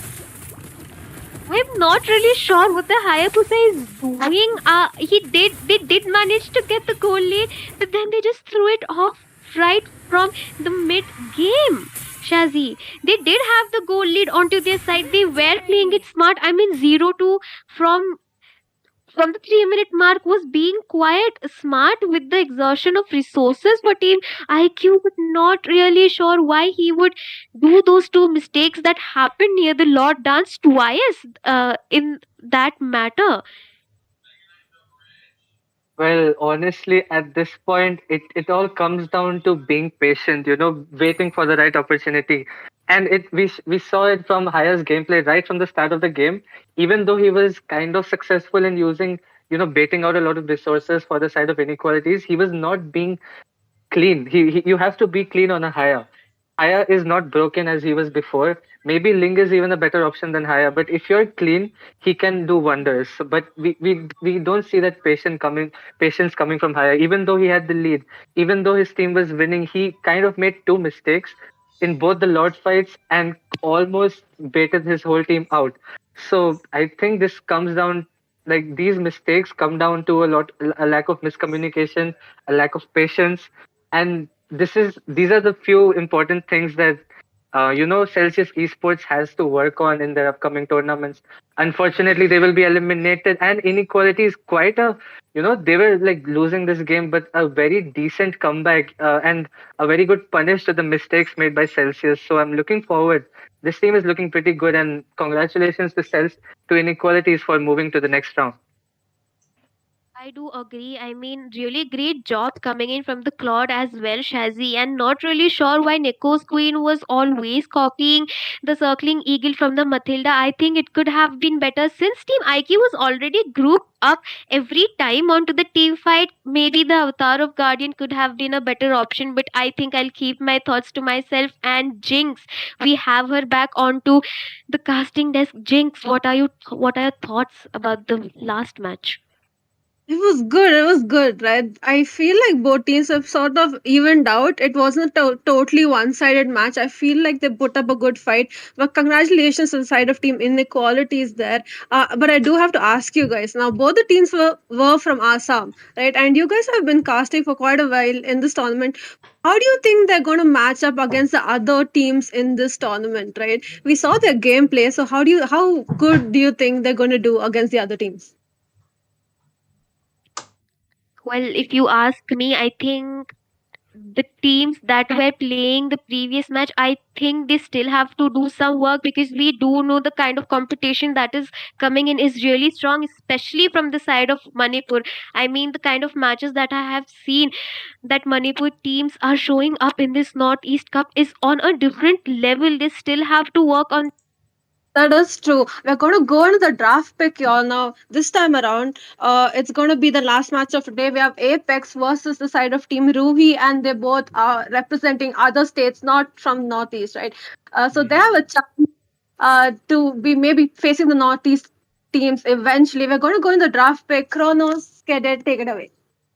All right, Jinx, thank you so much for that wonderful introduction. A nice little chat while we're at it as well. But at the same time, of course, we are in the draft phase. The first phase of the draft is already done. Scared, we see the permaban hero chip. But this time on the blue side, I think Apex kind of gave them away a free ban there. And Alice being taken off, Fovius. These are all bans that's supposed to be coming out from the red side, to be honest, apart from the Alice. But on the other side, the Ling being taken off the table, the Khalid, the 100% so far in the tournament, along with the Zushin on the other side as well. Aurora being picked up, so they do want to be dove upon. But on the other side, they're like, we do not care. We are Ruhi. We want to dive. They got the Yuzhong along with that Kufra. That's the whole part about it. It's like the bans are swapped as well, and then the first picked Aurora, which again I don't really think was the best in the slot, but it's absolutely fine if you want to go with your comfort. But then on the other side, you got a Yuzhong, you got a Kufra. Now that's a full-on dive comp. You can pair it up with a few more heroes that can actually go in for the dive. Dairoth, again, wouldn't exactly say the best pick in the arsenal, but might want to go toe to toe against the Yuzhong in that EXP lane, and he might end up winning that. There's again some big question marks in terms of drafting itself, but we'll have to wait and see how they actually prioritize, because guess what? Kronos, the Suyu is also open.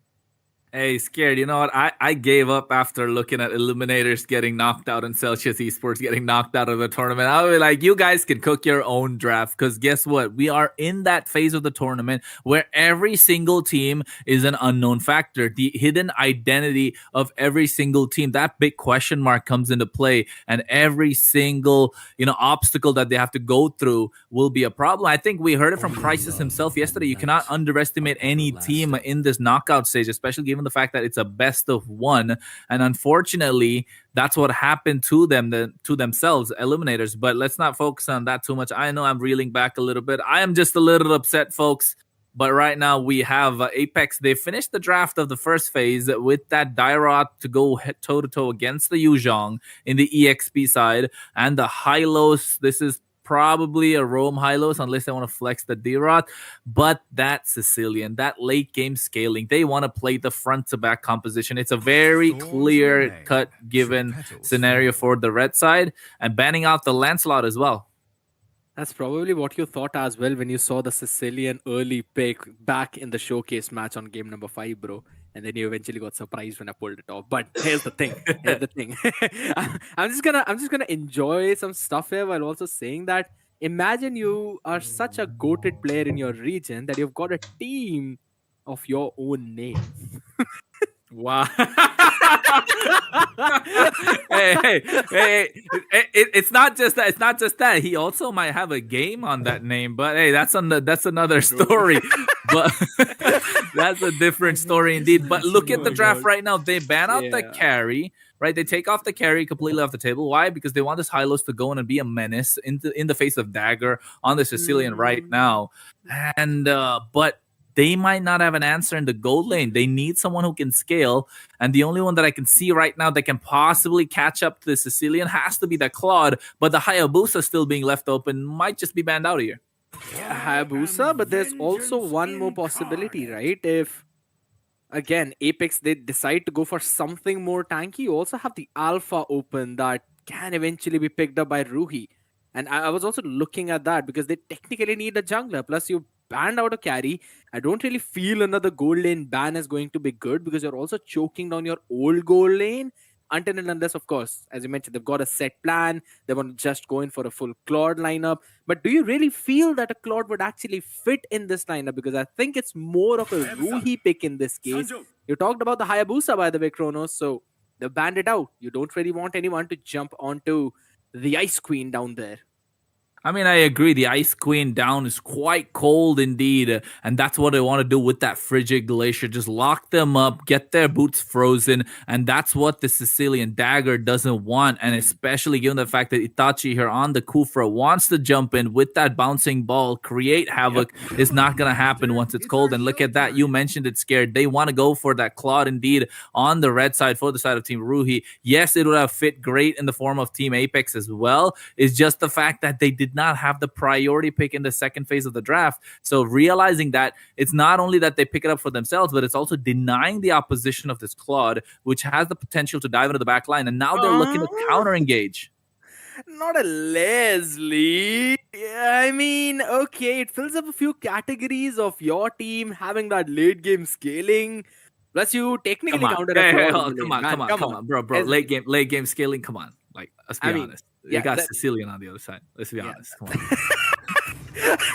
Yeah, that's true. That's true. But again, coming back into the same topic though, Leslie, more like not rather than entirely late game scaling, but just to counter the Claude in the lane and give him a hard time so that Light cannot get his items as quickly as we anticipated to.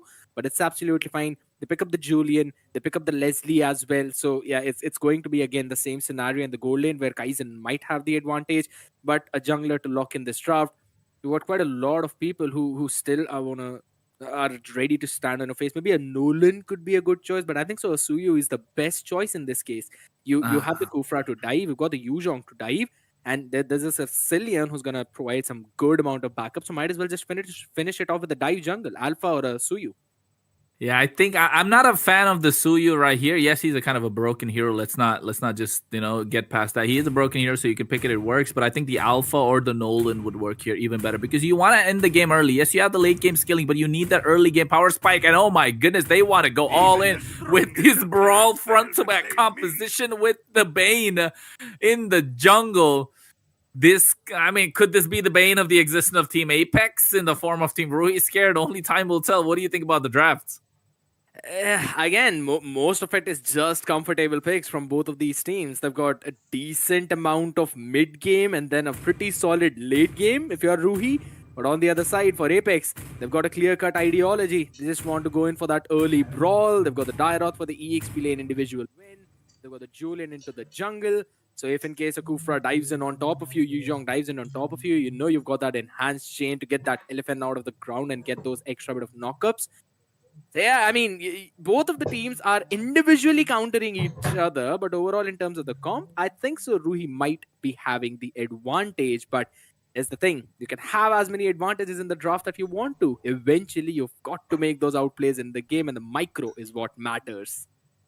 Definitely, it does indeed. The micro is quite important given the fact that they have a lot of micro heavy heroes here in the form of that Claude, that Sicilian, the Yu Zhong needs to hit that Petrify, and the Leslie as well. That knockback grenade is what's going to be a big difference maker because, ladies and gentlemen, we are getting ready to go into the land of Dawn. As we step in right now, we have on the blue side Team Apex, on the red we have Team Ruhi, and will this be the Clash of the Titans or will they fall down? Because the loser will have to get out of the tournament, unfortunately, but the winner will step up into the next round indeed. And representing other states, these two teams right now will go head to head. And up on the desk is me, Kronos. Alongside me is Scared Yet. Scared Yet, what's up? There's both the junglers starting again down all the way in the lower quadrant of the map, moving on towards the gold lane, exactly what we normally expect. But Kaizen, I mean, he's standing in an awkward position, let's be honest. He's going to be missing out on few of those crucial minions. Now, again, looking at that early to mid game, Bane is there. He's going to jungle a bit fast. That's why there's a leash coming in from the side of Apex to help out I-17. No idea how many clones are out there. We've got no clue about that. But the mid lane matchup is something that will actually pave the way for this early game, Kronos. And Aurora is the one who has the advantage. Yeah, Aurora is the one that needs the advantage as well. And right now, look at Tiramisu. He wants to put the icing on top of that cake, get the coffee grounds running. Because at the moment, the Bane hits the level 4. I'm not really sure how to spell that name out. Because look at that Sanguine Claws. It gets Kaizen, but the knockback grenade right on time. And here comes the deadly catch as well. Bad impact coming in from Dagger. Ready to pierce through the hearts of Team Apex. Will they actually be able to do so? I don't think so, not yet at least, because Tiramisu is a super tanky, super bulky. But again, coming down to the same part, mid lane priority for this side of Apex, you'd really just see how the EXP matchup is going to go. That's also basically helping them out because you've got individually the Dairoth running in with the Petrify. So Phantom would need to play in safe, but Tira. Law and order from Tiramisu. I'm not sure if the cake's ready yet, but look at that. They try and get that freeze.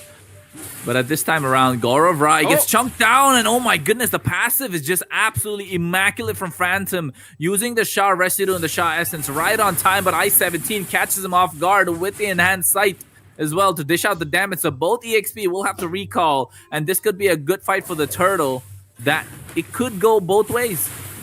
Yeah, indeed, but again, it's Dagger who will have the level 4 early on. The Codens is still trying to do that, but there we go, the deadly catch. Which comes in. Retribution from I-17 on point. He has those fast cores running in this time around. Picks it up for themselves, and Team Apex have a little bit of an advantage in terms of the neutral objective. but the goal lead is not too much that they would like it to be. I'm just thinking as to what Kaizen is constantly doing, missing out a lot of minions. Oh, Itachi! Oh my goodness, he tried to get the Tyrant's Revenge, didn't he? He just missed out completely, and Dagger wanted to dish out the damage, but not able to do so. Light still need that level 4 power spike, to be honest. He needs the item power spike, rather, to get the damage going. Tiramisu with the Law and Order, and look at that, they get it. Blazing Duet comes in. Itachi went in for the Flicker along with the Tyrant's Revenge as well. Not doing anything, missing out completely. Dagger. Meanwhile, I-17 on towards Dagger will have to back out.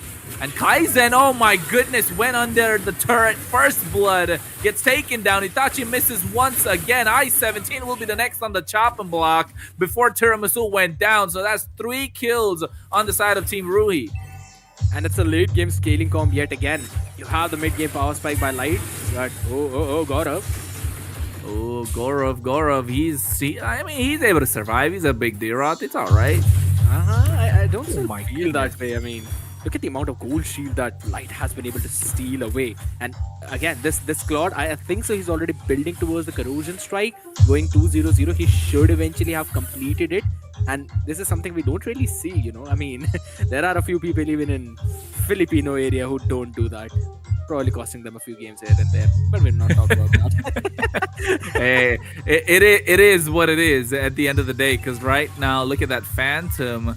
He does want to clear the way, but Tiramisu, I think, is in the bit of a wrong position right there. Uses the Law of Order to try and get out of harm's way, but Itachi gets that knockup coming in. Sanguine Claws forces Tiramisu to use the Vengeance, but the Deadly Catch is there along with the Glorious Pathway. Helps him escape as well. The knockup coming in on towards Phantom, but here's the Gaurav. He wants to use it, but he doesn't get any possible chance. Itachi Uchiha, Tyrant's Revenge, but look at that enhanced sword from I-17. Should be able to pick up the kill, but on the back line, Phantom dives in with a Black Dragon form. Meanwhile, the Bane, being the bane of the existence of Team Apex, get a 4 kills on the bot side of the river, while Kaizen is the one standing alone on top with Light here, trying to start the turtle scared. What a team fight that was. Absolutely. The individual zone coming in from Phantom again, and some miscommunications from Apex. It just seems like a miscom issue at this point, because they had the Frigid Glacier available for the entire fight. Guys, what? Oh my goodness, Kaizen, what is he trying to do? Is he trying to play with fire? You can't. The guy's got a fish coming in your way. What are you doing, my friend? He has to get out, and look at that. The pincer is trying to be done by Itachi, but seems like Tiramisu and Aurora kind of saved the day for them. That was just a humongous piranha, by the way, and not 1-3. So had to run away out there. But again, oh my god, Genius won for the Codins early on. When you got a Sicilian on the other side, you got Phantom on the other side. I think so that's a bit of a questionable items. But okay, we're still going to look at the brighter side. He's going to deal a good amount of damage. Will eventually get the other side pretty low in the HP. Oh my god!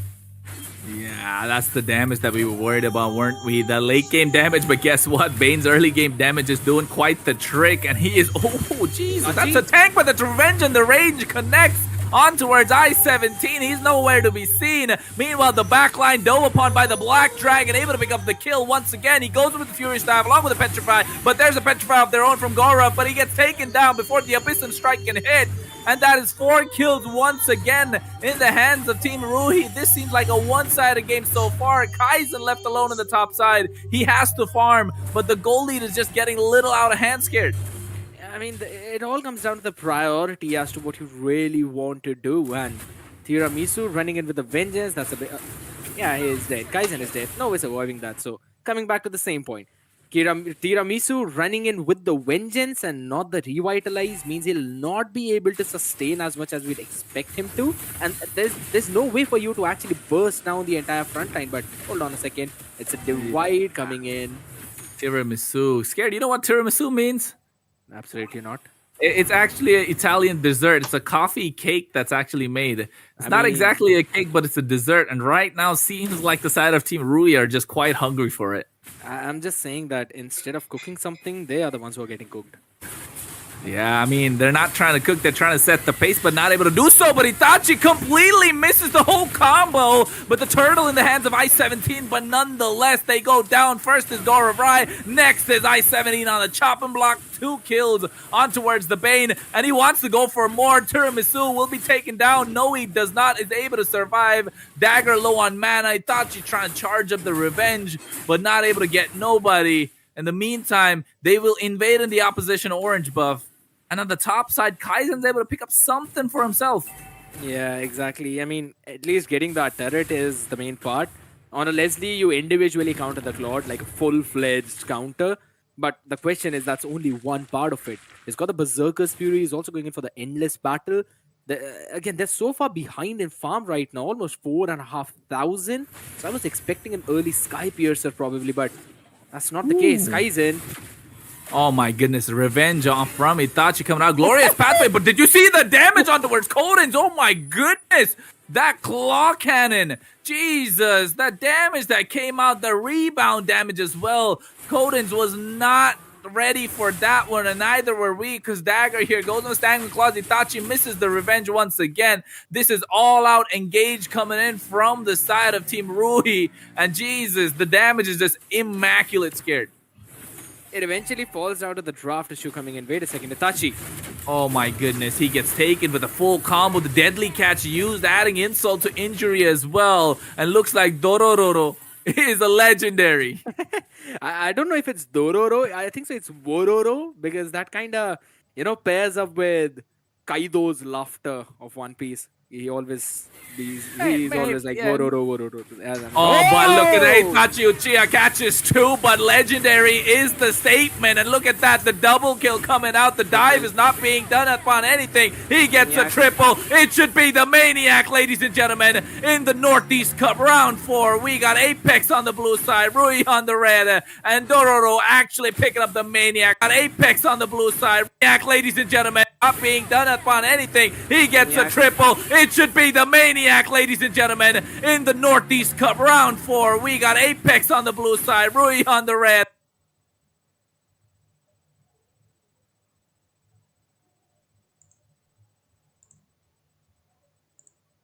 And Dororo actually picking up the Maniac for this game. They've only lost one person in the entire game, and that has been Itachi Uchiha. He's probably going to get reported or at least rolled by his own team because of the same thing. But eventually, you look at the entire situation, right? You've got no one to reach Dagger on the Sicilian. You've got no one to actually catch Light. The only engage tool you technically have is the Glorious Pathway, which Tira has been using defensively for the entire game, just because of the amount of damage.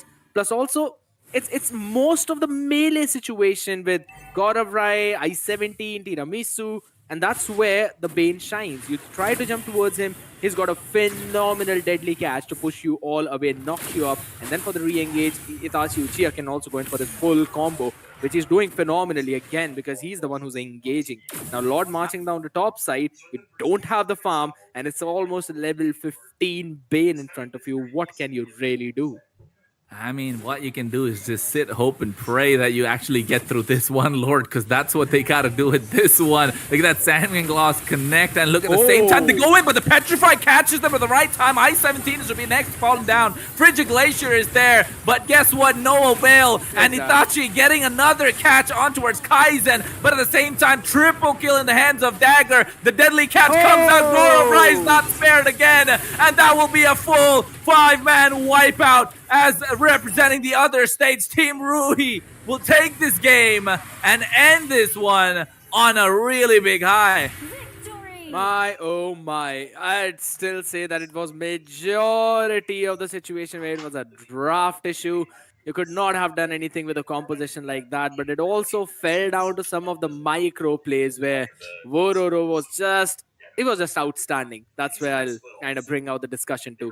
They had a good itemization as well with Hunter Strike, paired it up with the Sky Piercers. That's already a lot of damage. And you've got 80 stacks on the Sky Piercer, combine it with the Vorax. Look at the items for Tiramisu. The man just finished a dominant size and he was being obliterated by everyone on the other side. And I love the fact how Dagger also went in for the Clock of Destiny as well as the Glowing Wand. making sure that he's also getting in some of that anti-heal effect on the other side, and pair it up with the wishing lantern. Now those bats impact are gonna hurt you so very hard. Hey, it was pretty hard indeed for them, but guess what? I think Jinx is there waiting around the corner right now. Hey, Jinx, what's up? How are you? Did you enjoy that game, or was that as one-sided as you expected it to be?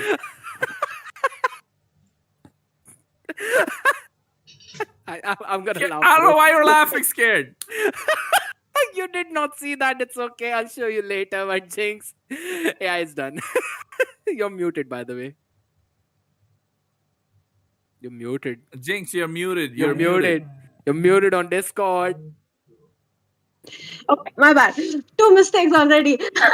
I'm doing great. I'm doing great. Anyway, I was saying that Ruhi Esports, right, surprising me just like Scared it surprised me with this lack of knowledge in desserts. I mean, how do you not know tiramisu, bro? Anyways. I was gonna say, like, it's one of the best desserts ever. My favorite dish is a butter naan and dal makhni. What do you expect out of me, bro? Hey, but guess what? Team Apex's favorite dish was not tiramisu, apparently, because they let them down. But definitely for Rui Esports, it was tiramisu. That is true. Now, I want to ask you guys, where do you think is going wrong for Apex, right? What were they doing wrong? I think the draft was okay, but somewhere they messed up. Here's the thing. The draft went wrong. Exactly. It was the entire problem in the draft itself. You've got no one to catch anyone on the backline. You've got no one to disrupt any kind of dive that's coming onto you. They've got no engage tool as such and no disengage tool either. And absolutely no re-engage tool. It was just a straight up lane to lane counter rather than an entire, you could say, a macro decision where they want to do something. It was just a reactive draft. So that was where the problem was. That is true. Now, I have to ask you, Kronos, Ruhi, how well do they match up against the other teams who we see winning in this tournament, right? Are they going to be the underdog or?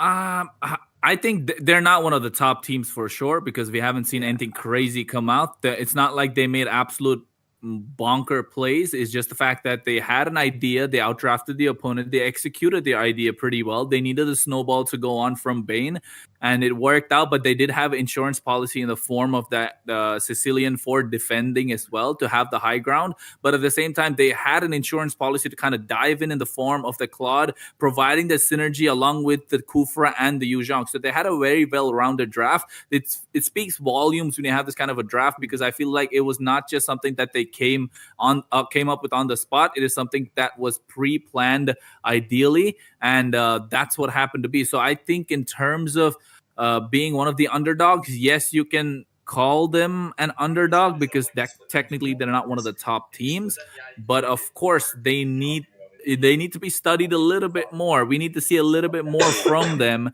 and only then will we be able to actually say yes, they are one of the top teams that you got to watch out for because them. And I mean, it is what it is, right? Jinx, does that answer your question? Yeah, it does. I mean, the underdogs are definitely stepping up. They're